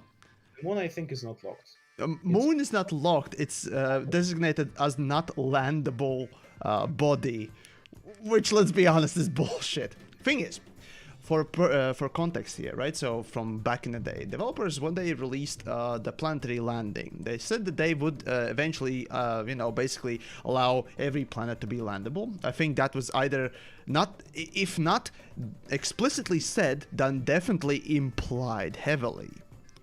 Just like with No Man's Sky, but regardless. Thing is, developers said that they, at first, well, that's where the implication comes from, will unlock, or rather give you ability to land on planets that have no atmosphere. So basically, those are the, you know, the rocky bodies, those that have little or no, you know, atmospheres and so on and so forth. So such things as lava planets, or what is it, the Targoid livable planets, what were they called? Ammonia planets, there we go. Those are not landable and so on and so forth. But, you know, simple rocky ones, icy bodies, those are landable. And technically, I mean, Moon is a rocky one, right? So, should be landable, but it's not. Reason for that is, well, I don't know. Honestly, what is the reason? Do you know? No, there's no reason. Well, Yeah, obviously, it's kind of weird. Like they didn't want to. Maybe they're just afraid of people going to the Apollo sites and vandalizing them in SRV. I mean, how cool would... Literally, we're talking about a video game that has our solar system, and at least the first space video game that tries to go, you know, one-to-one to the real thing, right? And we can't land on the moon. That's I don't know about you, but that kind of feels like slap in the face, especially when you can land on, you know, one of the moons for fucking Jupiter and other bodies, right? It's just... I think the actual... Why? I think the actual justification for that is that the moon is actually colonized. Oh, right, in the lore, right, yeah. I mean, that's why you also see Mars as a terraformed planet rather than anything else, right? So there you go, but still... They would have to actually develop assets for populated, like for cities and so on, and they don't... Well, come on, we have landable spaceports, we have planetary installations. Matthias says that, oh, come on, guys, you know that they would have to develop a flag on the moon. Yeah, and that's why it's not there. You know, they can't be asked to do it. Those small landable sites and even the big ports are minuscule. Right. Like, to properly do something like that, they would have to go with something like Star Citizen is doing. And the funny thing is, we can land on Mercury. In fact, there are fucking sites on Mercury. Yeah, but again, not Moon. Like, they can fuck you too. They can safely plop a single like planetary settlement on something that is not otherwise habitable, but the moon is probably, at least in the lore, covered like by bases and so on. So they will have to develop other things because, again, people have expectations of how the moon is colonized by that point. It's just, still, yeah. Oh well. For the rest, like, why can't we land on that? The answer is usually either it's a gas giant, or it's colonized, or fuck you. Or basically like Triton, fuck you. Yes, it's landable, but you have no permit for it, so fuck you. Just... The thing is, right? So actually, this ties into one of the 100 questions that I did. You know, a little while back, I did compile a list of 100 questions to developers on the last anniversary, when the basically when the game had its anniversary. I posted a Reddit list of 100 questions to developers, and not a single one of them was answered. The thing is, it might be because, again, Yamiks is doing it, because Yamiks is the hypercritical cunt of the community and whatnot else. The developers are not willing to, sort of publicly and acknowledge and whatnot else. Only, privately asking questions and so on and so forth. Even then, it's a questionable thing. Or they just didn't want to do it. Honestly, it's either pettiness or unwillingness to, well, have a public, positive PR. Because let's be honest, most of the questions that I did ask were old questions and some interesting lore-related, technical-related, all sorts of questions that I asked. As a matter of fact, I can pull up the whole fucking list as an example. But, one of the questions I did ask in there was literally, why, example, the moon is locked or what. I don't remember if I had that question about the moon or the Triton. I did remember that I did ask about the permit-locked regions and so on and so forth, but that's the thing. There were some wonderful questions that everyone would have loved to at least know, some little things about.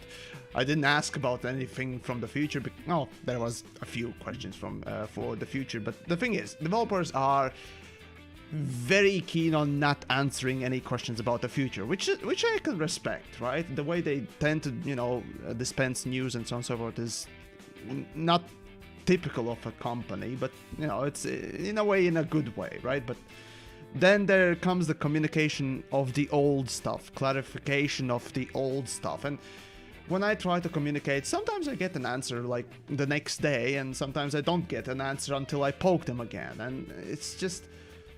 There are so many wonderful questions that you could have answered and just had a wonderful interaction between you and the community, but no. And yes, Yamiks is kind of salty that, my great 100 questions weren't answered, but god damn it. Yeah. Also, I guess, getting back to carriers for a second, one last thing I wanted to discuss, I guess specifically, because it relates specifically to me and I'm salty. Is that whole ridiculous situation with the Redemption Office.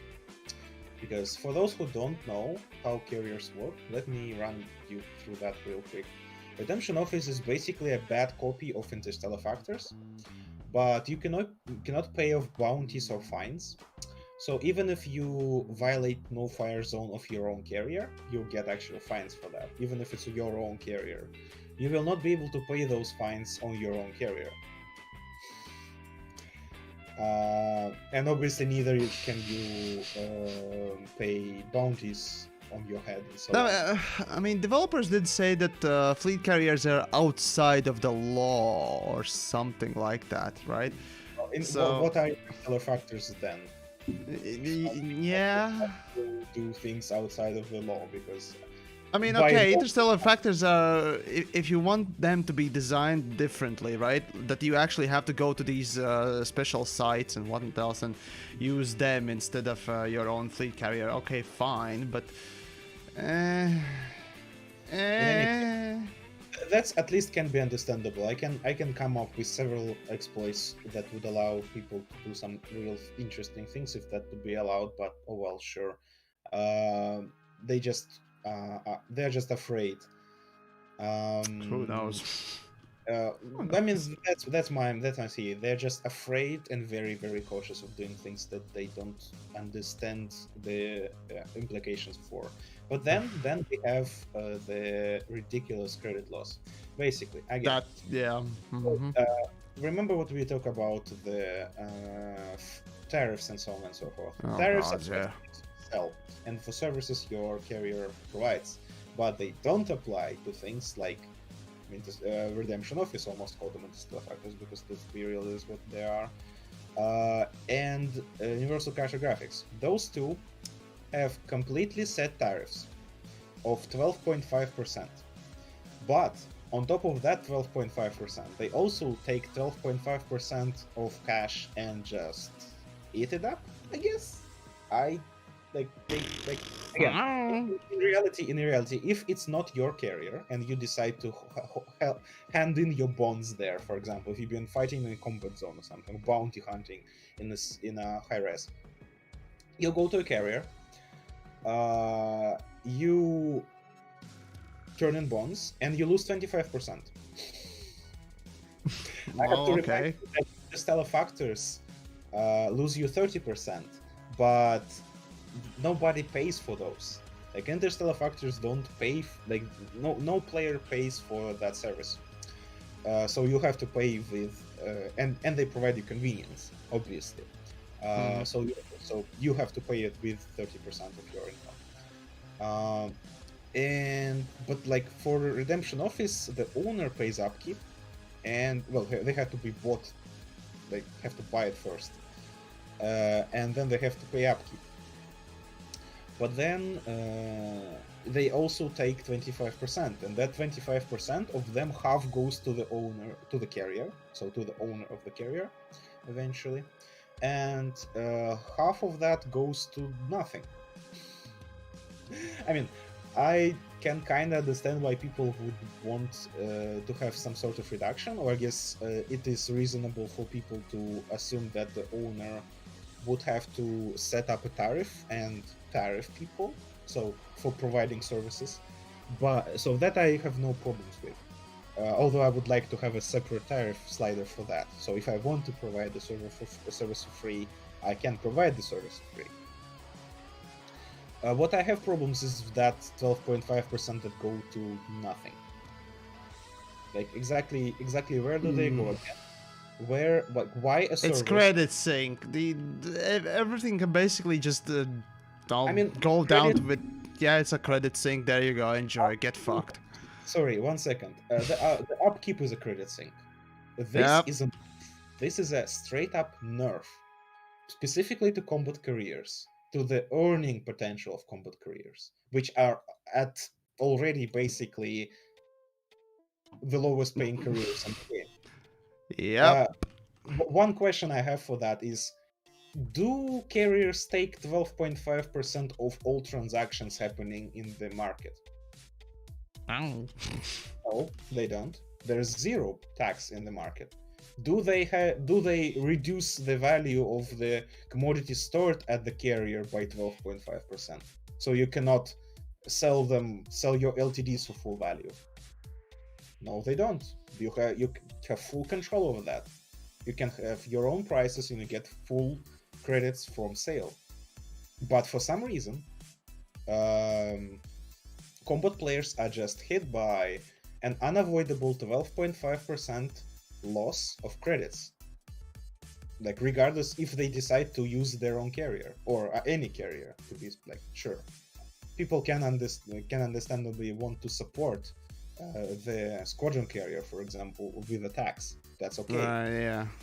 But why do those on a personal carrier? Wow. Yeah, for personal carrier, why? Again, why? And again, it's not even it's that great game design. Yeah, it's not even that there is a loss. Like they can fluff it up however they actually want it, because again, that's their game. They can introduce some kind of stupid law or lore. I mean, you can explain it by just having the lore director or whatnot else just say, hey, because God told you, you have to do it, and that's it. That's your explanation. Fuck you. But is that a good explanation? No. I mean, no. Yes, it makes zero sense, but it's honestly my biggest problem, because it unfairly and disproportionately punishes careers that are already bad at owning cash, because combat is the lowest paying, the most expensive. It's absolutely lowest paying. It's disgustingly low. The hardest to get in career, but if we want to use carriers for that, we are punished for no reason. While miners and traders, they aren't punished. They can completely use their own carrier for like only running expenses, basically. Honestly, they don't even need to buy anything. Like that's their only part. Like yeah, actually, you got the commodity market already, so it's market is a core feature for some reason. Hence why I did Yeah, that. that one's a weird one though. Why? I have an idea, because they don't want to. I mean, I can probably guess at the ridiculous line of logic they're using. They Oh, don't God. want, like, when your carrier goes into debt, you are forced to suspend all services. Like, all services are forcefully suspended. Like, you Yeah. cannot keep them on. I tried it after the last tick. I had specifically left 0 credits at my carrier. And you cannot even turn anything on. So if your carrier, for example, a combat carrier for your combat squadron, Okay. you are not able to use your redemption office.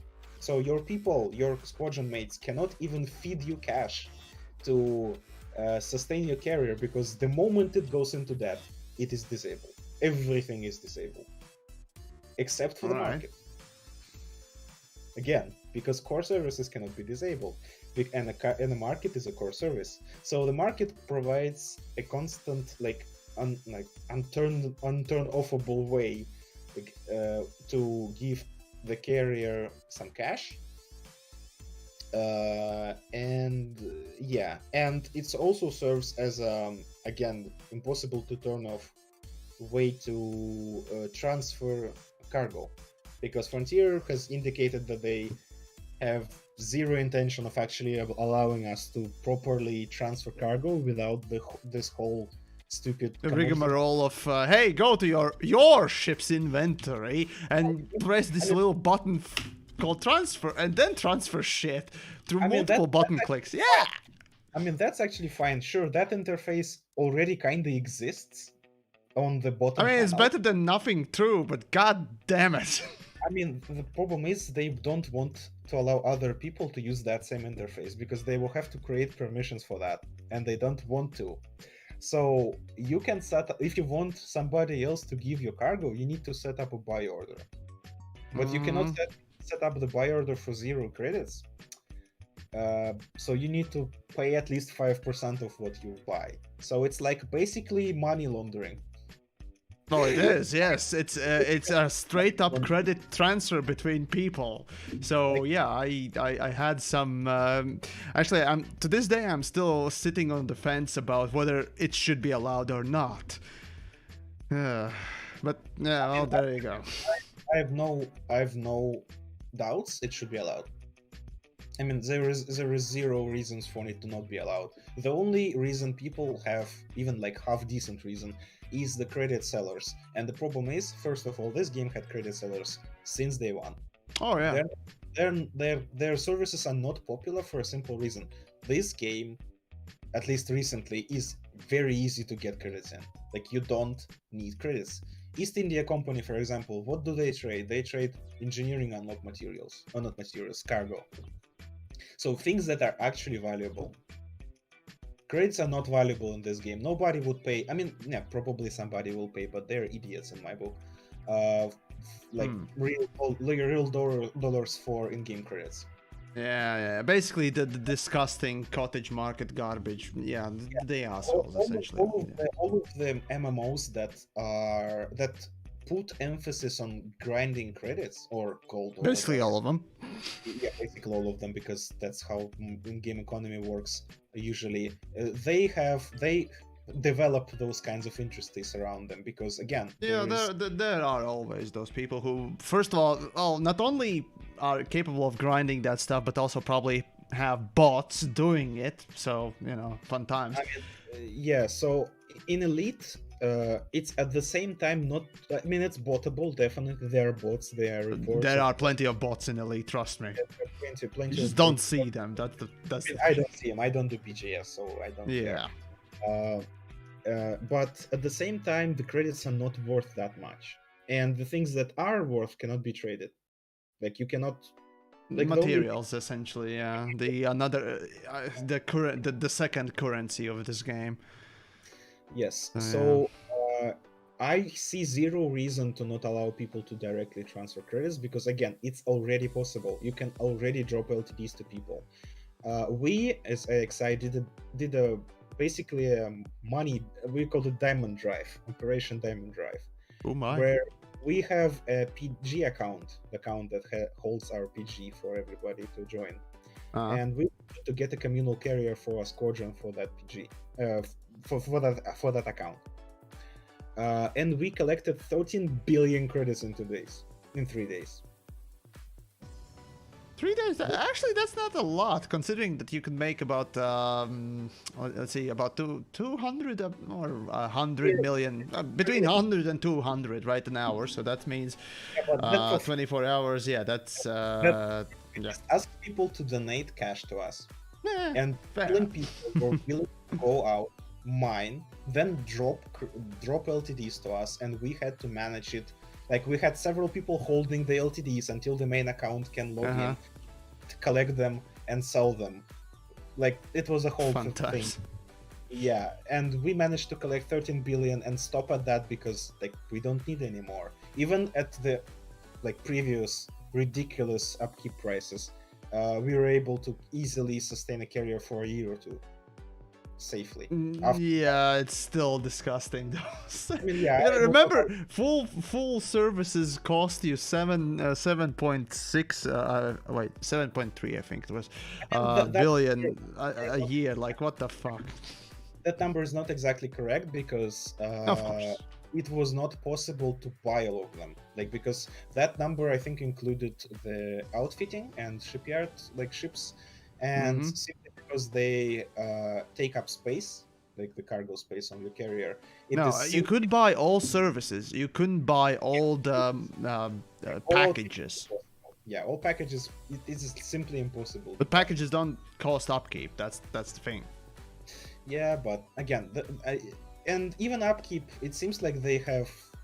I mean, I don't really want to discuss how the fuck they managed to get to those numbers, but to me, at least, I guess maybe an unpopular opinion, but those upkeep costs were all right for squadrons.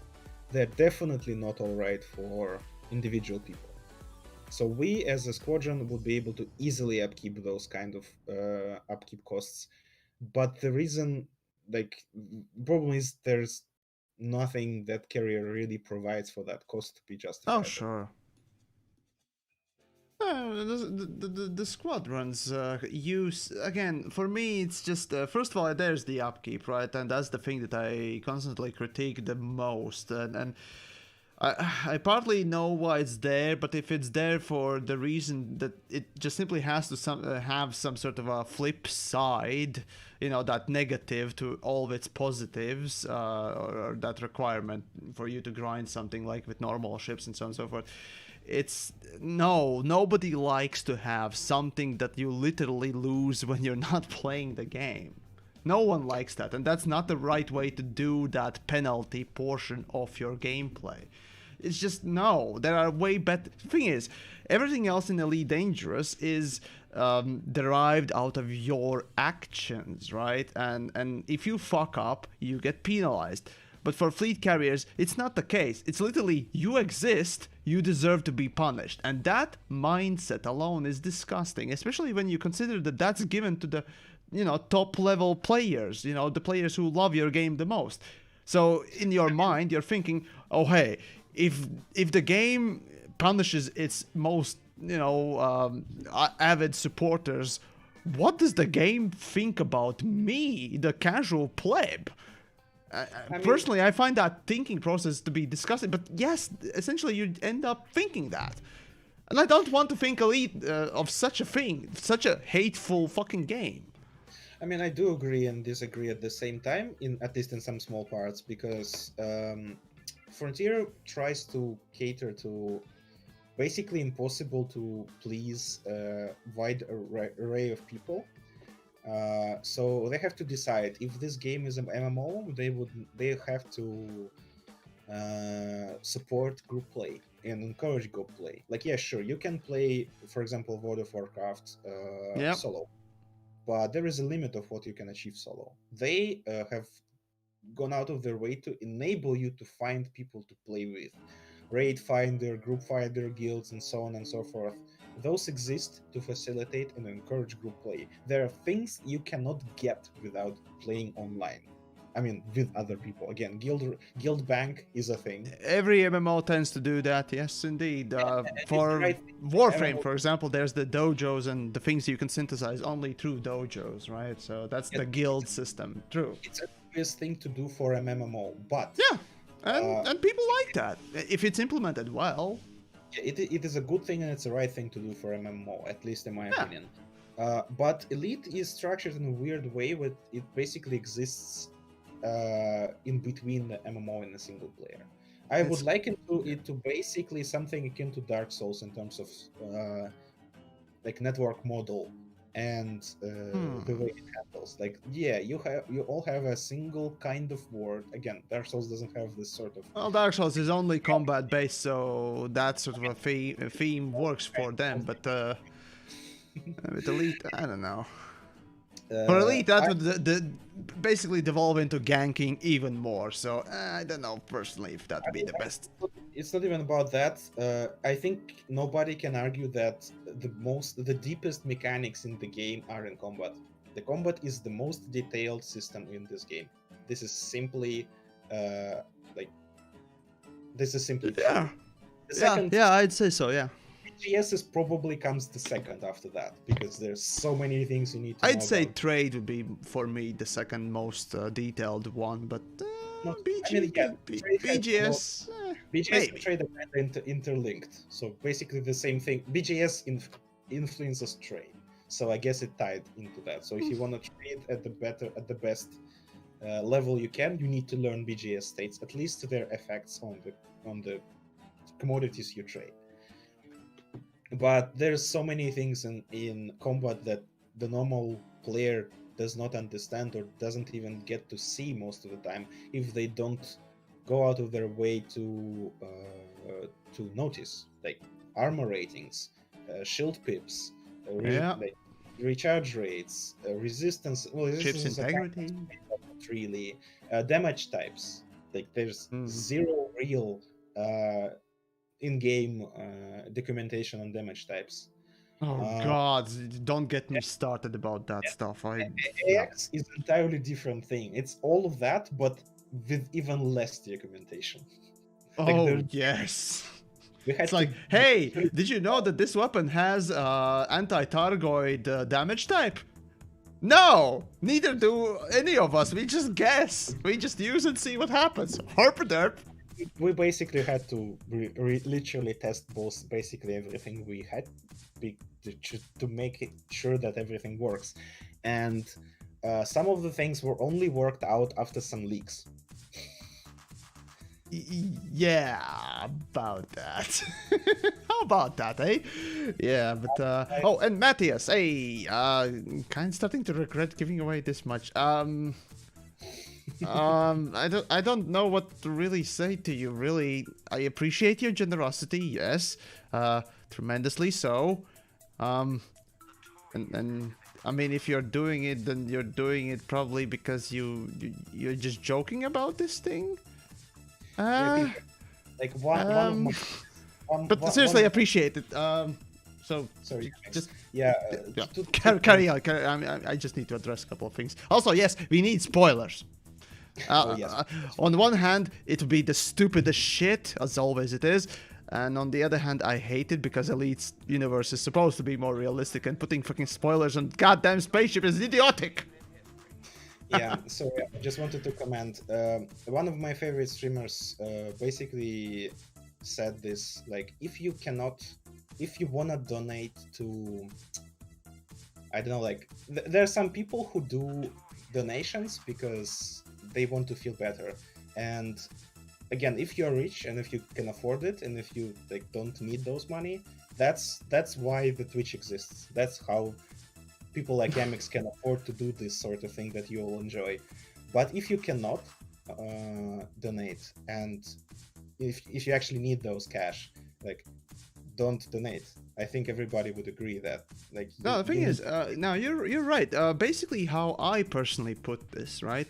Usually I have, some patrons come to me, say, for this month I can't afford it because, again, COVID is happening and so on and so forth. So obviously not everyone's, in the best financial situations and so forth. So the thing is, for me, it's like, hey, you support you and yours first, right? You take care of you and yours, which is what I encourage everyone to do. And then if you have something left over and you know if you want to spend it somewhere, hey, I'll be, you know, very grateful for that if you choose me or any other creator, as a matter of fact, because, you know, it's awesome, right? You support the content that I create in some way or another, and thanks to that, I'm able to say shit, piss, cunt, tits, dick, ass, tits, and whatnot else on a silly internet video and entertain, you know, not only you and someone else as well. And end of the day, for me, you know, making videos is partly about entertainment, also partly, you know, a little bit of teaching things if I can, and so on and so forth. So there is that. So yeah, first, take care of you and yours, and if you have something else left over, I'll be glad to take, or be, you know, not take, but rather, receive it. There it is. So, Sorry for putting you into the spot. It's a fair point. It's a fair point to address, and so on and so forth. So yeah, so yeah. What were we talking about? Oh yeah. Fleet carriers yet again be basically garbage. That's the usual topic. Oh, yeah. Isn't that the ever-ending thing? The biggest thing I was surprised by is that apparently enough explorers are completely fine with losing 12.5% credits. Which I'm like, sorry, but your gameplay style is like top 1 least paying gameplay style in the whole game.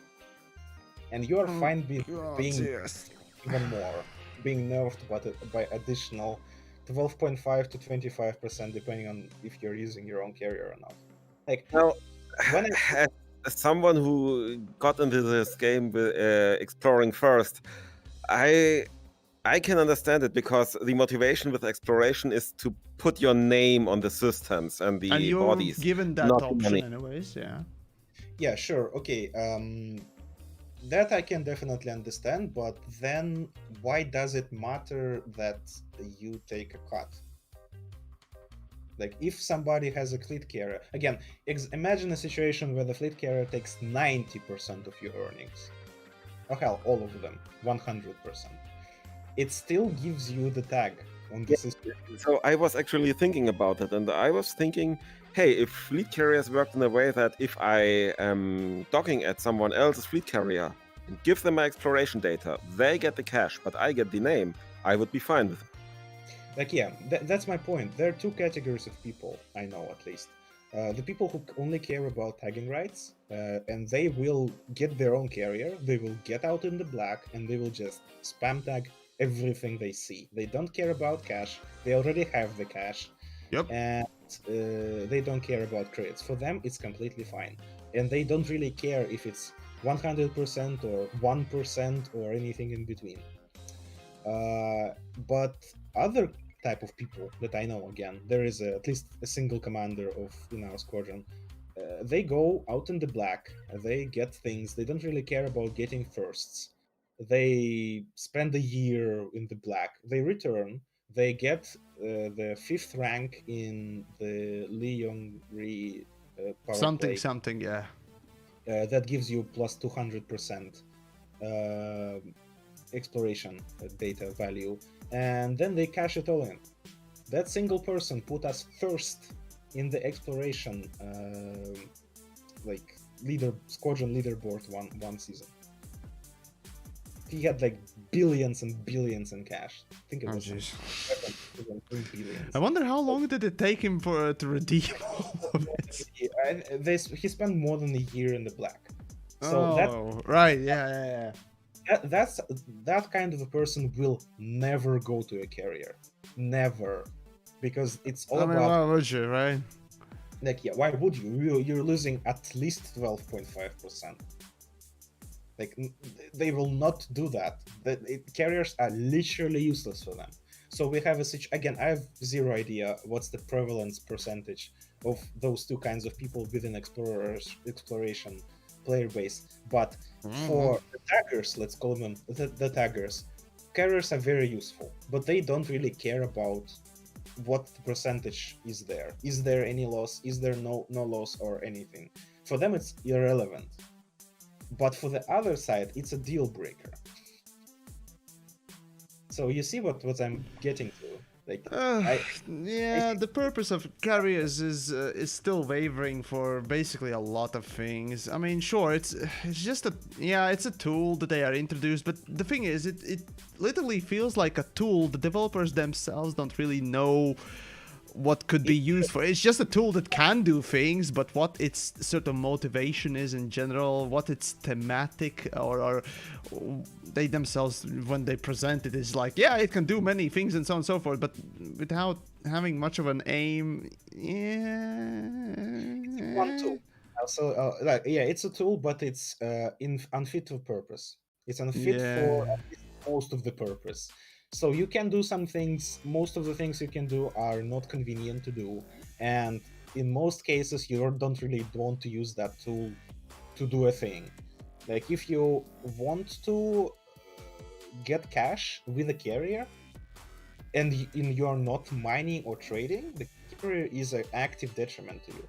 If you want to do BGS, there's only very limited potential for BGS, because again, if you're fighting a war, for example, and collecting combat bonds, you do not want to turn them in at your carrier, because carrier, like when you turn in the the only reason why would you the only reason why would you go to a carrier is literally only to support that carrier's owner at a massive detriment to yourself.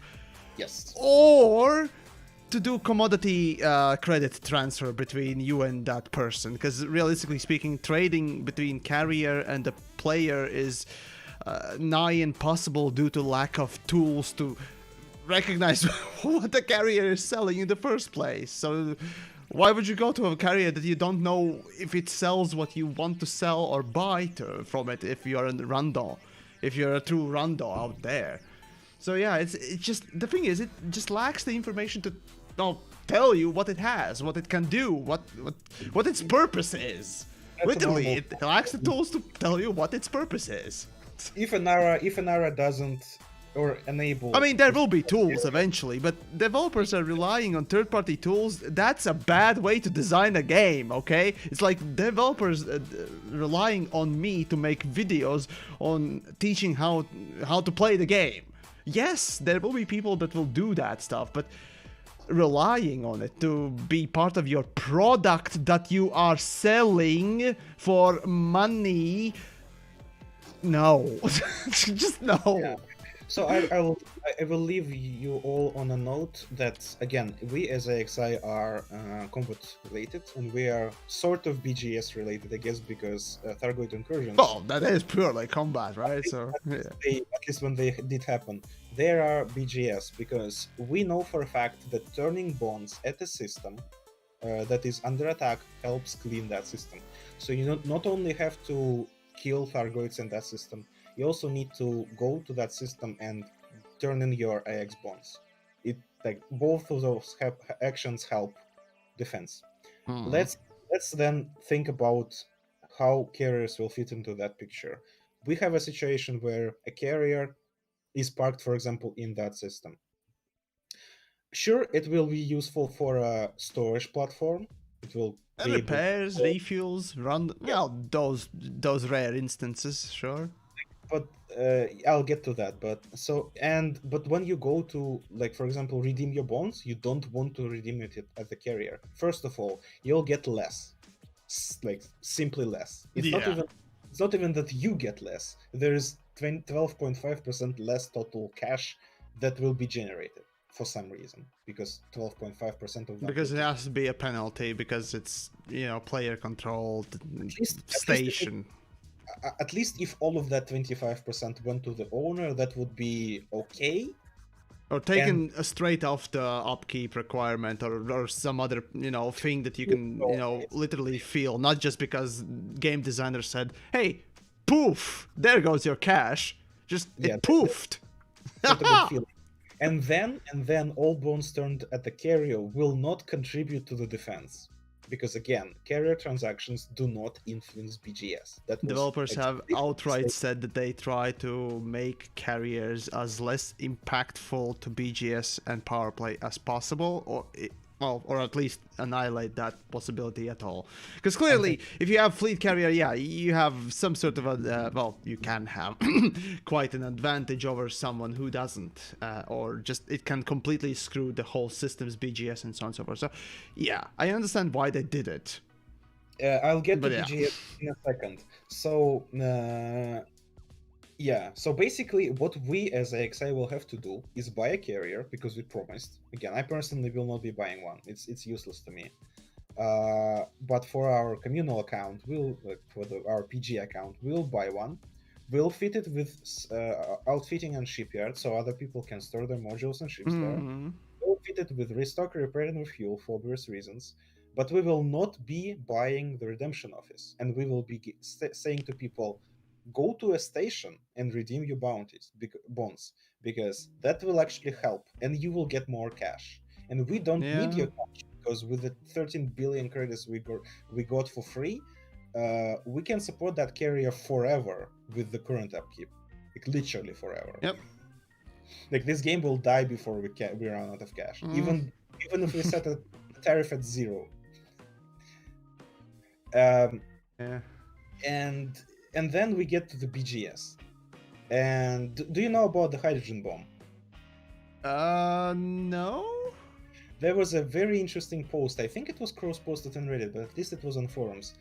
Somebody with better understanding of BGS than I have, came up with a very interesting solution that was, like, basically it would allow you to completely destroy influence of a systems controlling faction, with them having 0 notice, 0 idea who you were, and 0 ways to respond.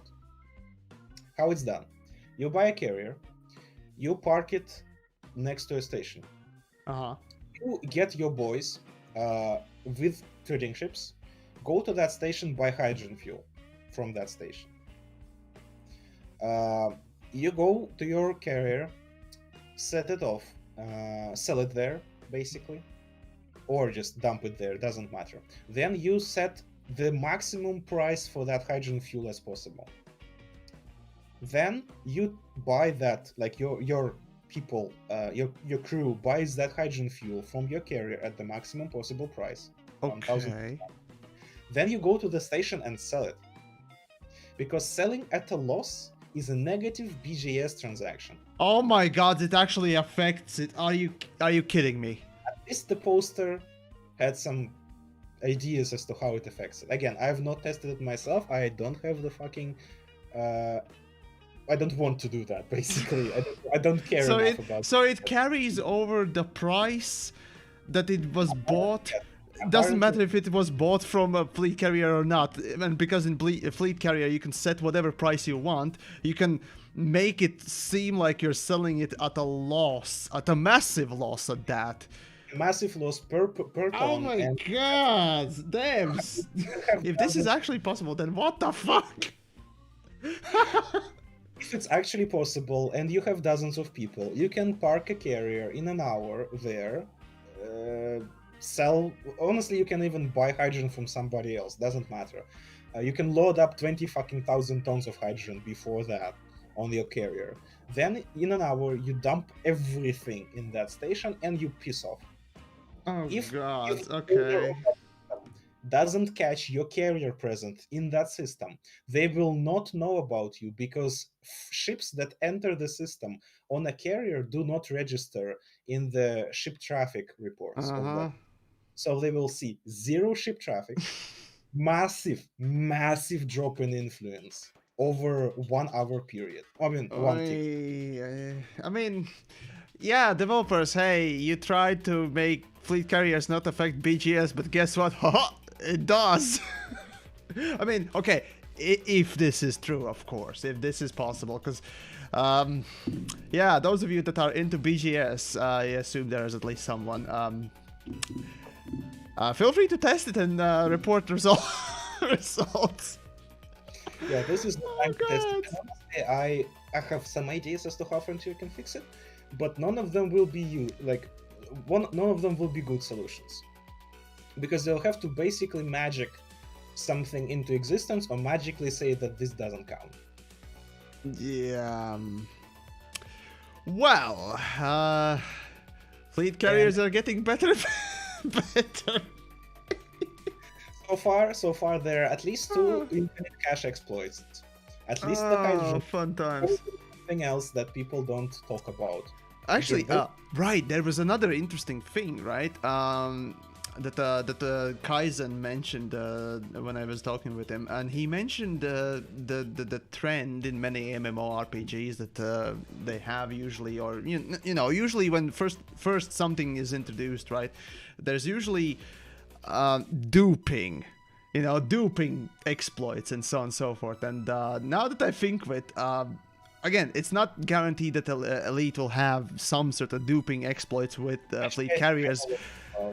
But if in some way or another it eventually would be possible to dupe commodities or something, that would be funny as shit. I think it's probably already possible. I at least think there is a possible chance. Again, I'm not gonna... I mean, there is a chance. There's always a chance. But yeah. Wouldn't that be funny? I mean, okay, here's the thing, right? With fleet carriers, honestly, what I'm missing from back in the day is UA bombing. I honestly really liked the concept of it, but they removed it. I mean, UA bombing was fine. Again, I have zero... It was very interesting. It was something that I have never seen in, well, similar games before, sort of. At least I can't think of anything like that. Again, I didn't play much of MMO, so probably there is some sort of thing. But that concept of just, spamming stuff on the station to sort of disable it in some ways. Actually, that added a little spice to that BGS world, at least to me. I don't know. Of course, it was very annoying when it happened to, something that you work on. But still, it was definitely interesting for me. So, Basically, what we have is Frontier failing to make... they have to make carriers not useful, because at least they believe... Yeah, they have to nerf them specifically so that they don't basically break the game, which is, well, what they are kind of doing already. What they are in of themselves already. Yeah, the ways they are constructed currently just allows you to do things that Frontier probably doesn't want, although who the hell knows at this point? Back in the day, right, when I heard first that fleet carriers would be coming, in the Frontier Expo, I already back then said that what the fuck are they, right? First of all, what are they? And even without knowing what they had, I realized already back then that, no matter how you make fleet carriers, there is going to be such a delicate balance required to make them not OP as fuck and at the same time actually useful. It realistically is already really easy for all of us to say, well, they're useless as fuck, so why did you spend time making them? Or they are so fucking OP with all the exploits and or its capabilities that, whoever has them is gonna be ruling the game, essentially. And, in between that little gap where it's useful, but it's not too powerful, right? And that balance is very hard to make. And I knew that Frontier as a company, or the developers that are existing for current team, wouldn't be capable or had enough time to make sure that, carriers were balanced. So my prediction from back then was that either they're gonna be OP as fuck, or they're gonna be useless as shit, making people ask, what's the point? And really, I was leaning towards that they are gonna be eventually just OP as fuck, and lo and behold, here we are.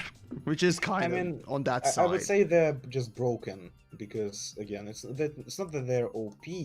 Obviously, such an asset, if it provides actual advantage, it would be useful for people, so people would be not forced, but I guess incentivized to buy one, so they also have the level playing field. So, like, big squadrons would have to be expected to have a fleet carrier.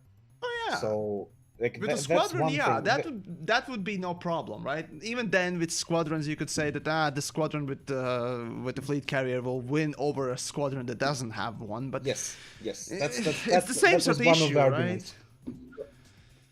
Or Yeah. just look at it from, let them be real fleet carriers without all the other services. Just park your ships there and use them to move large amounts of ships through the galaxy. But then Then- people would ask, well, you spent 2 years making them. Why did you spend those 2 years? You dumb?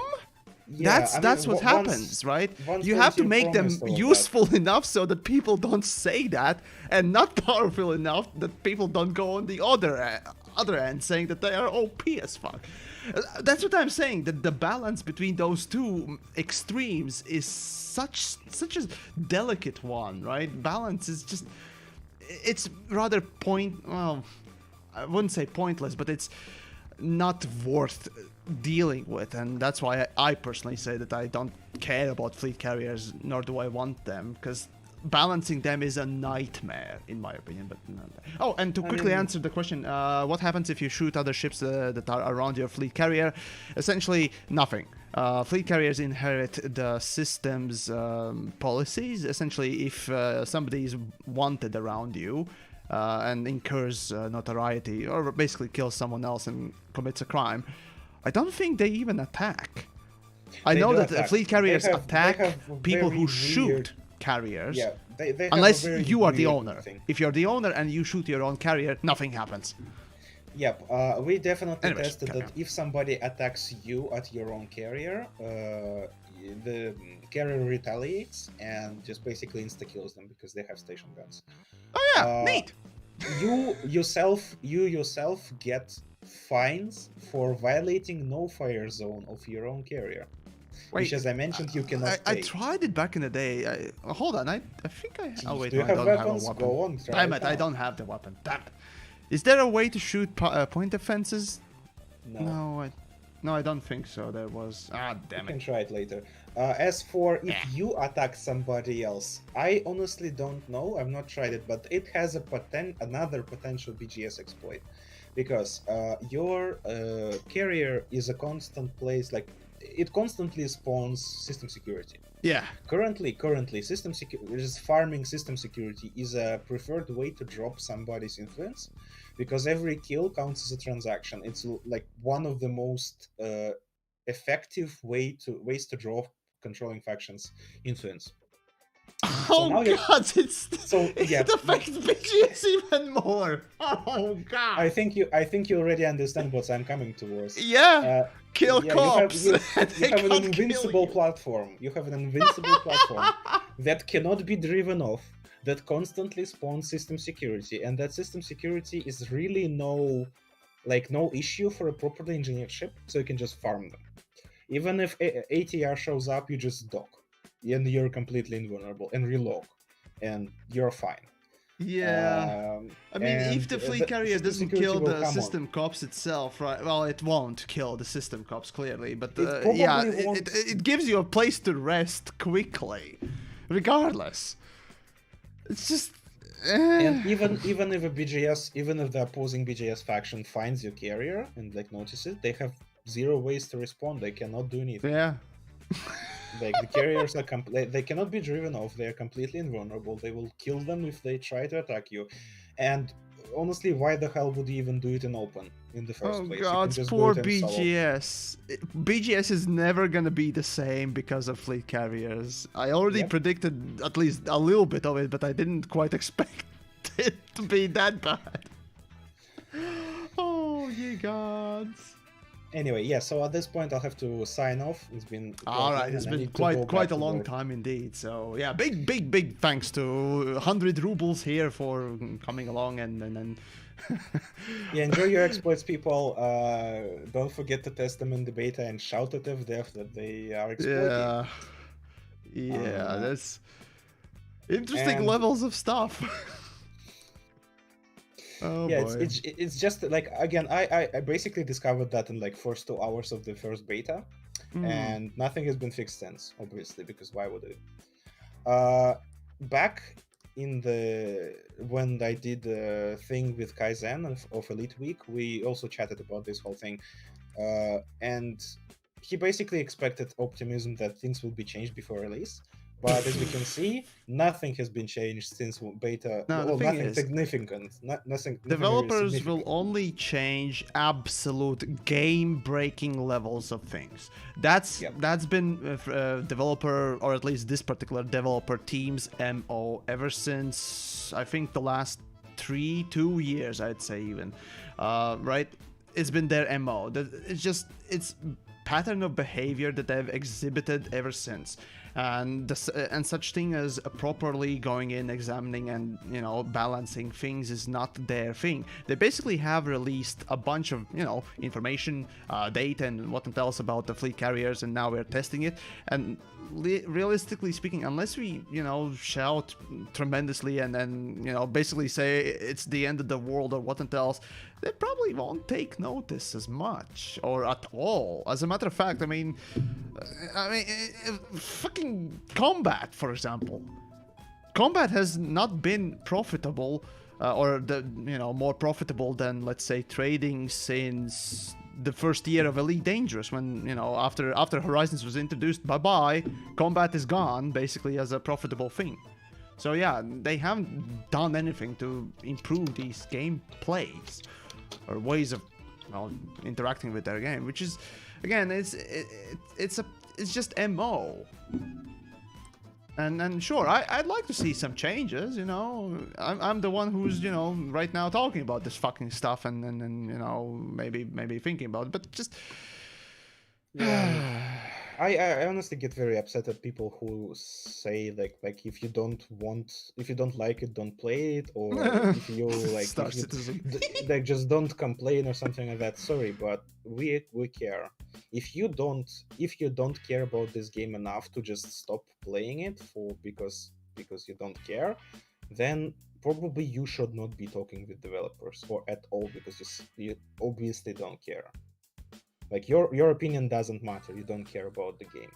But people I wouldn't who, say it doesn't matter. not necessarily. Sure. There is a little, obviously, pointing out the positives is also very important too, and I Yes. try to do it when I see it, in a proper manner, whatnot else. But it's so rare these days, and oftentimes the negatives often outshine so heavily the positives that you just don't have the time to literally look at the positives and think about them before realizing that if I don't talk about the absolute tremendous game broken fucking garbage that is X, Y, and Z, it's just never gonna change. And you kind of prioritize something. At this point, I would be completely fine with them just delaying fleet carriers to the whole delete them. 21. I mean, not delete. It's an interesting ideas, but just delay them and just completely fix everything. If there was a option to pay for them to actually fix all the bugs, I would do that. I already spent about $200 on this game, and I cannot say I got $200 of the game in return. At least not the working one. Well, you're trying to apply sunk cost fallacy here, because just because you spent X amount of cash doesn't mean that it is worth it, or especially with time. Just because you have played a game for X amount of hours doesn't mean that it was worth it, or that it is a positive thing. You can play or use something for a long ass time, and it still be really shit. It really doesn't matter how much I paid. There's a good argument in the chat that like it should have been actually working and complete, feature complete, and bug free at the release, and not 5 years later.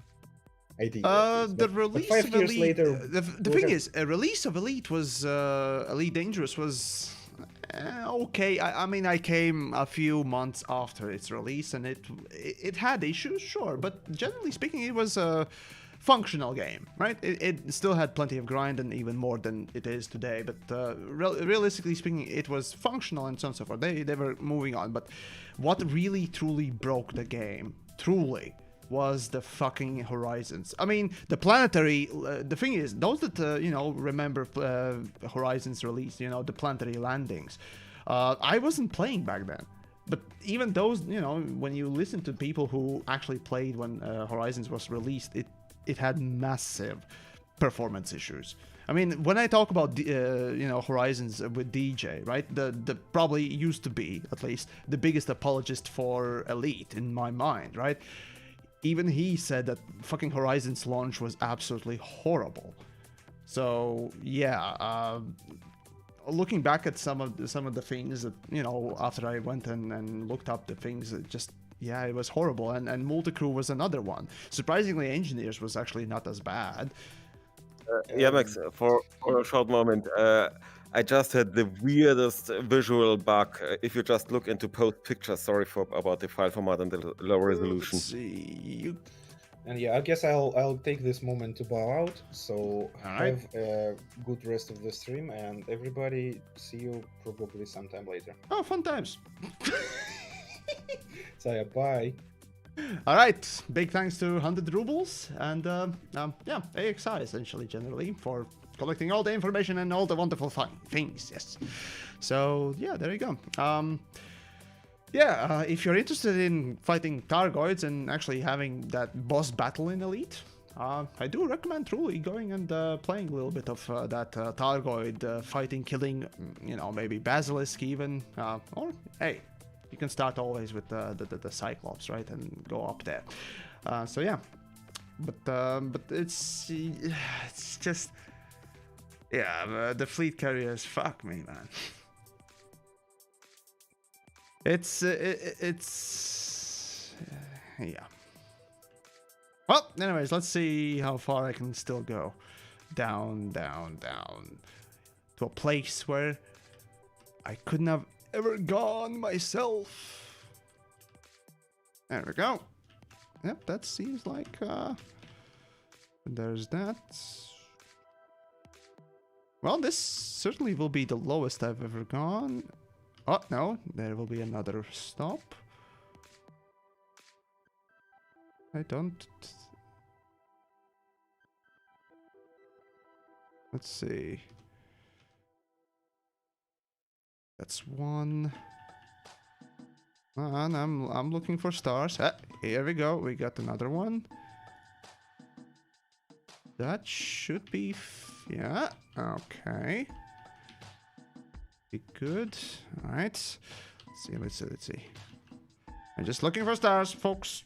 Give me a moment. Jen. All right. So let's see. Rant over that. Another quick question, right? So, did you guys ever talk about the wing trade exploit? Yeah, we did mention it, as a matter of fact, and as far as we know, it is possible. So basically, when you're transferring credits, literally from one person to another, or back and forth through, what was it? The market, essentially. Technically, you should still receive, what is it? The wing bonus for trade transactions. So yeah, free cash generation. I think developers should, or hopefully they have. No, I think they should fix it. Though, again, need to test it, and I'm nowhere near to civilized space to test it. But in the beta blowout, probably we'll be able to easily, basically the last couple of days of beta, we'll be able to just go and test it out ourselves. Everyone's gonna be able to, have. Let's see, the HD something. Give me a moment. Let's see. Well, that's quite very far away from me. That's kinda. I might as well mark it. Though I'm not sure I'll be able to jump from there. The question is, are you able to get to it? Oh, no, there is a star here too. Alright. There's a star here too. Oh no, I ran out of fucking bookmarks! Fuck! Oh, god damn it. Why do we have only 200 whatever bookmarks? Blast it. Me. Give me a moment. Right. I'm just trying to get, you know, as low as possible.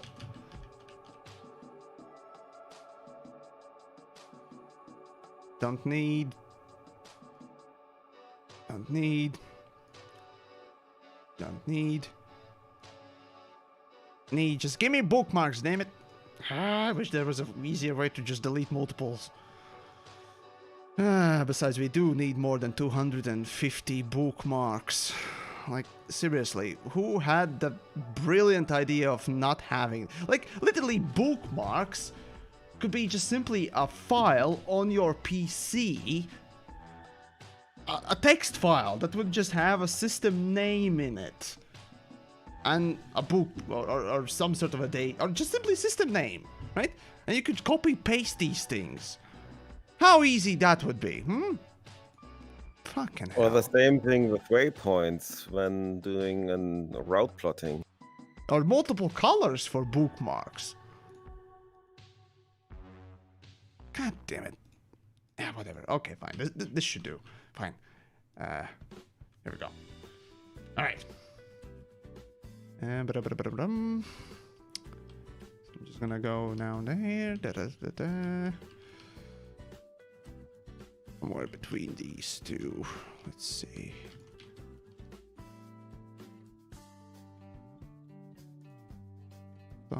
Star, come on.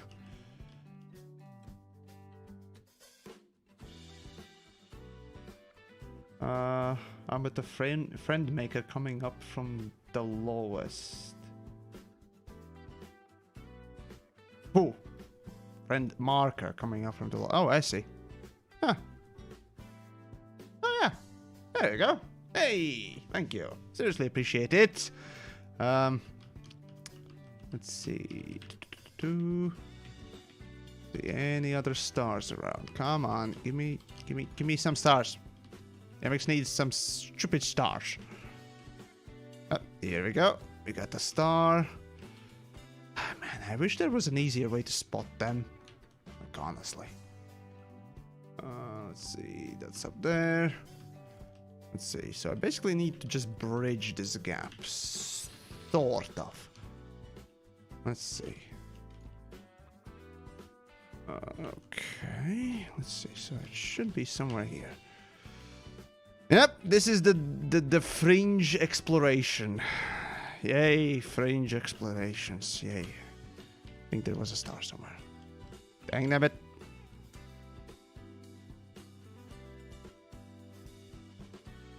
No. Seriously, no other stars. Are you kidding me?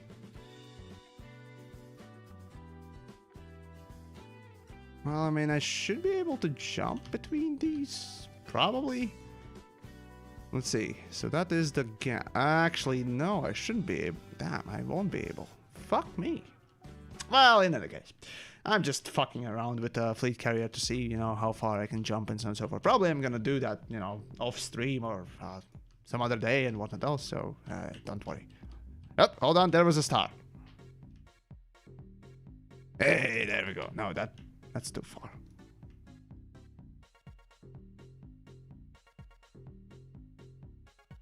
Now, for fuck's sakes. Here's a random astronomy fun fact. So in the recent, past few months, new data from star surveys of the Milky Way have shown that the Milky Way is actually not in a plane, but it's actually warped. It's wobbling. So if you were looking from the south end of the Milky Way, it's actually like an S shape. If you look at it. Well, you kind of would expect a very fluid disk, or spiral rather, to be quite non-uniform. So, I mean, it's just easier for us to sort of imagine these things. But obviously, in real life, when you look closely enough or measure things, yeah, these things get very wonky and whatnot else. Yeah, so, measuring distances inside the galaxy is kind of difficult and hard, because the only thing we can measure distances by is either by parallax, and that works only to a certain distance. Don't nail me down on the cutoff, but I think it's only a few hundred light years.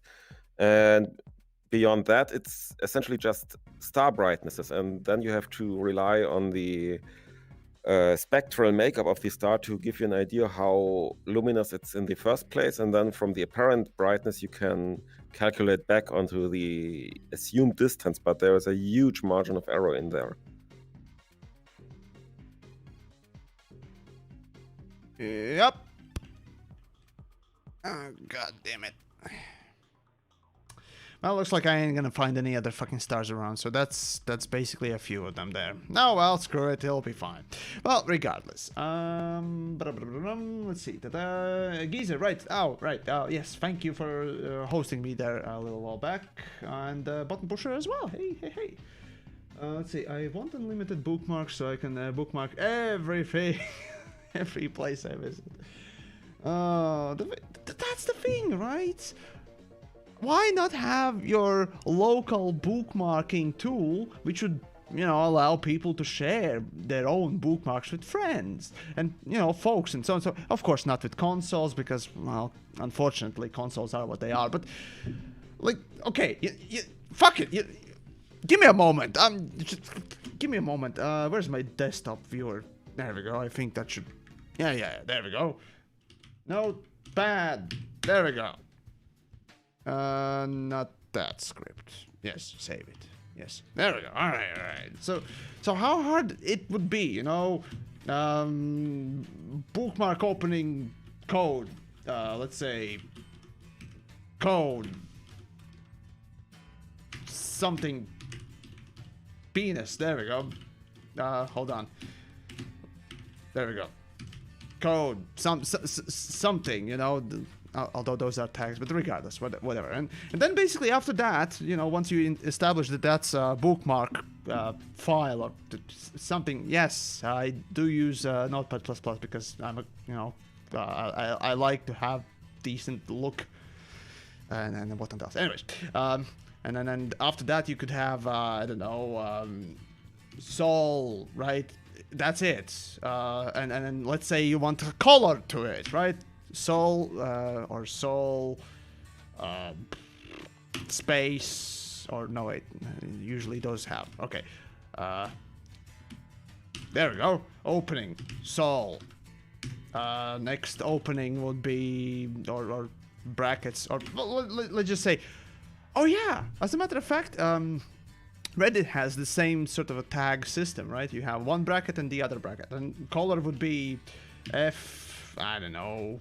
Oh, wait, no. Number FF00FF, something like that. And that's the color. And the thing is, right? And let's say I copy this multiple times, right? Whoops. There we go. Jux. Or something like that, right? And let's set 200 or something like that. Whoops. Hold on. I just want to test out how much memory it will take in general sense. Right. Let's say we have 400, 500, let's say 1,000 bookmarks, right? Let's say we have 1,000, right? 1,010, fuck it. That'll do, right? And let's save it to desktop. Desktop. There we go. All right. And a moment. I'll find where the fuck is it. And it no, that's. God damn it! Where is that fucking file? Oh, it's saved as a file without txt at the end. Fuck it. That'll do. There we go. Right. So we have, there's a file name, and it only takes fucking kilobytes. And that would be enough to give you, 10,000 fucking bookmarks easily. Right? It's just, okay, fine, if you want to add extra, text onto it, okay, quadruple the size of the file. You're still looking at sub-megabyte file for bookmarks. Yamiks, Please. You're forgetting compression. Just throw gzip or zip on it, and it becomes even smaller.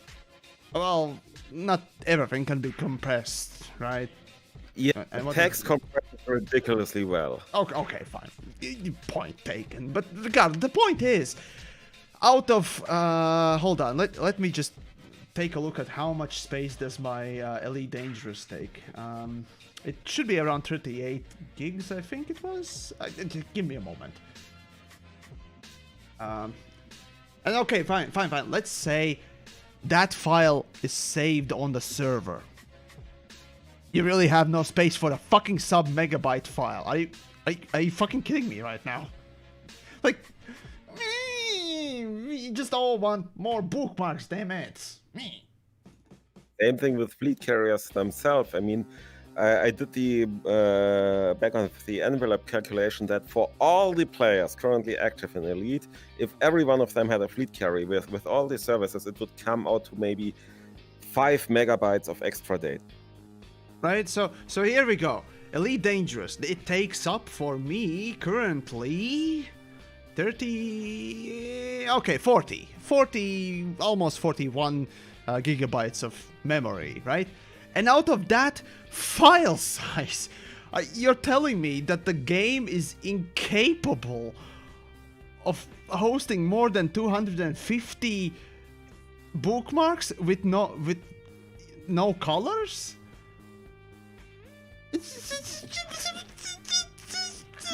Oh, come on. I don't want to make another video about quality of life, but god damn it, this makes me pissed off a little bit. Just...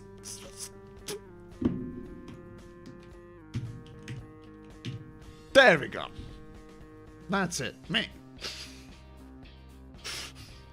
Hold on. There you go. Ah, damn it, I can't zoom it in anymore. Alright, well, regardless, I guess that'll be it for today's little rant stream thing and whatnot else. So, hopefully you guys enjoyed, and let's see. Yeah, there we go. Did I jump already? No, I didn't. Here we go, 16 seconds. Alrighty then. Well, let's do a jump then, and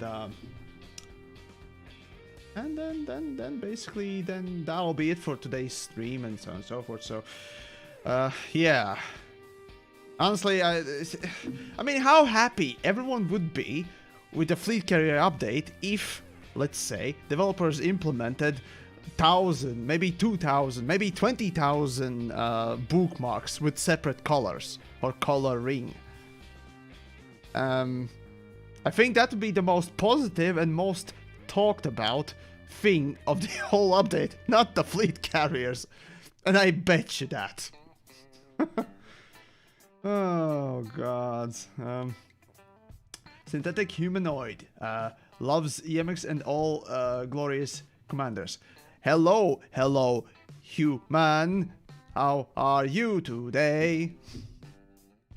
Very tasty synthetic oils I had. Yes. Oh boy, but yeah. You know, at this point, you know, I mean, we can try spamming the forums and ask for more bookmarks, because let's be honest, it's just... Why not? Just why not? I mean, because of me, they implemented the delete bookmarks button, where the add bookmarks button is already, because we used to not have that. And then, yeah, apparently it was because of my video that I did, that they implemented it. So, you know, maybe? Oh, well. Well, regardless. So we are arrived in the place, which really doesn't look, well, any different than anything else. It's just dark. Everything's dark again, and this... Oh, I hate this looking thing, but regardless. Alright. Let's see. Okay, so let's say I want to jump somewhere down below. Okay. And this star, can I jump lower? I think I can. Yes, yes, here we go. That's the one. Yoink. And of course, now I need to wait. Well, regardless, I'll wait for the next time and so on and so forth, and I'll see if I can go lower, but I highly doubt I will be able. Regardless, yeah, hopefully you guys enjoyed the stream and all that stuff. I'll probably stream some, I don't know, Minecraft, RTX, in the following days and what else, but tomorrow I expect a very, weird video, let's just say so. It's gonna be fun. So yeah, take care of yourselves and everything else. So yeah, thanks for watching, and yeah, join the discords and all that wonderful stuff. I'll see you then. Can't promise tomorrow though. Probably need to work on a video or so or what else, but yeah, probably on Wednesday and of course Friday and what else. So yeah, do take care, and I shall see you then next time. Yeah, there you go.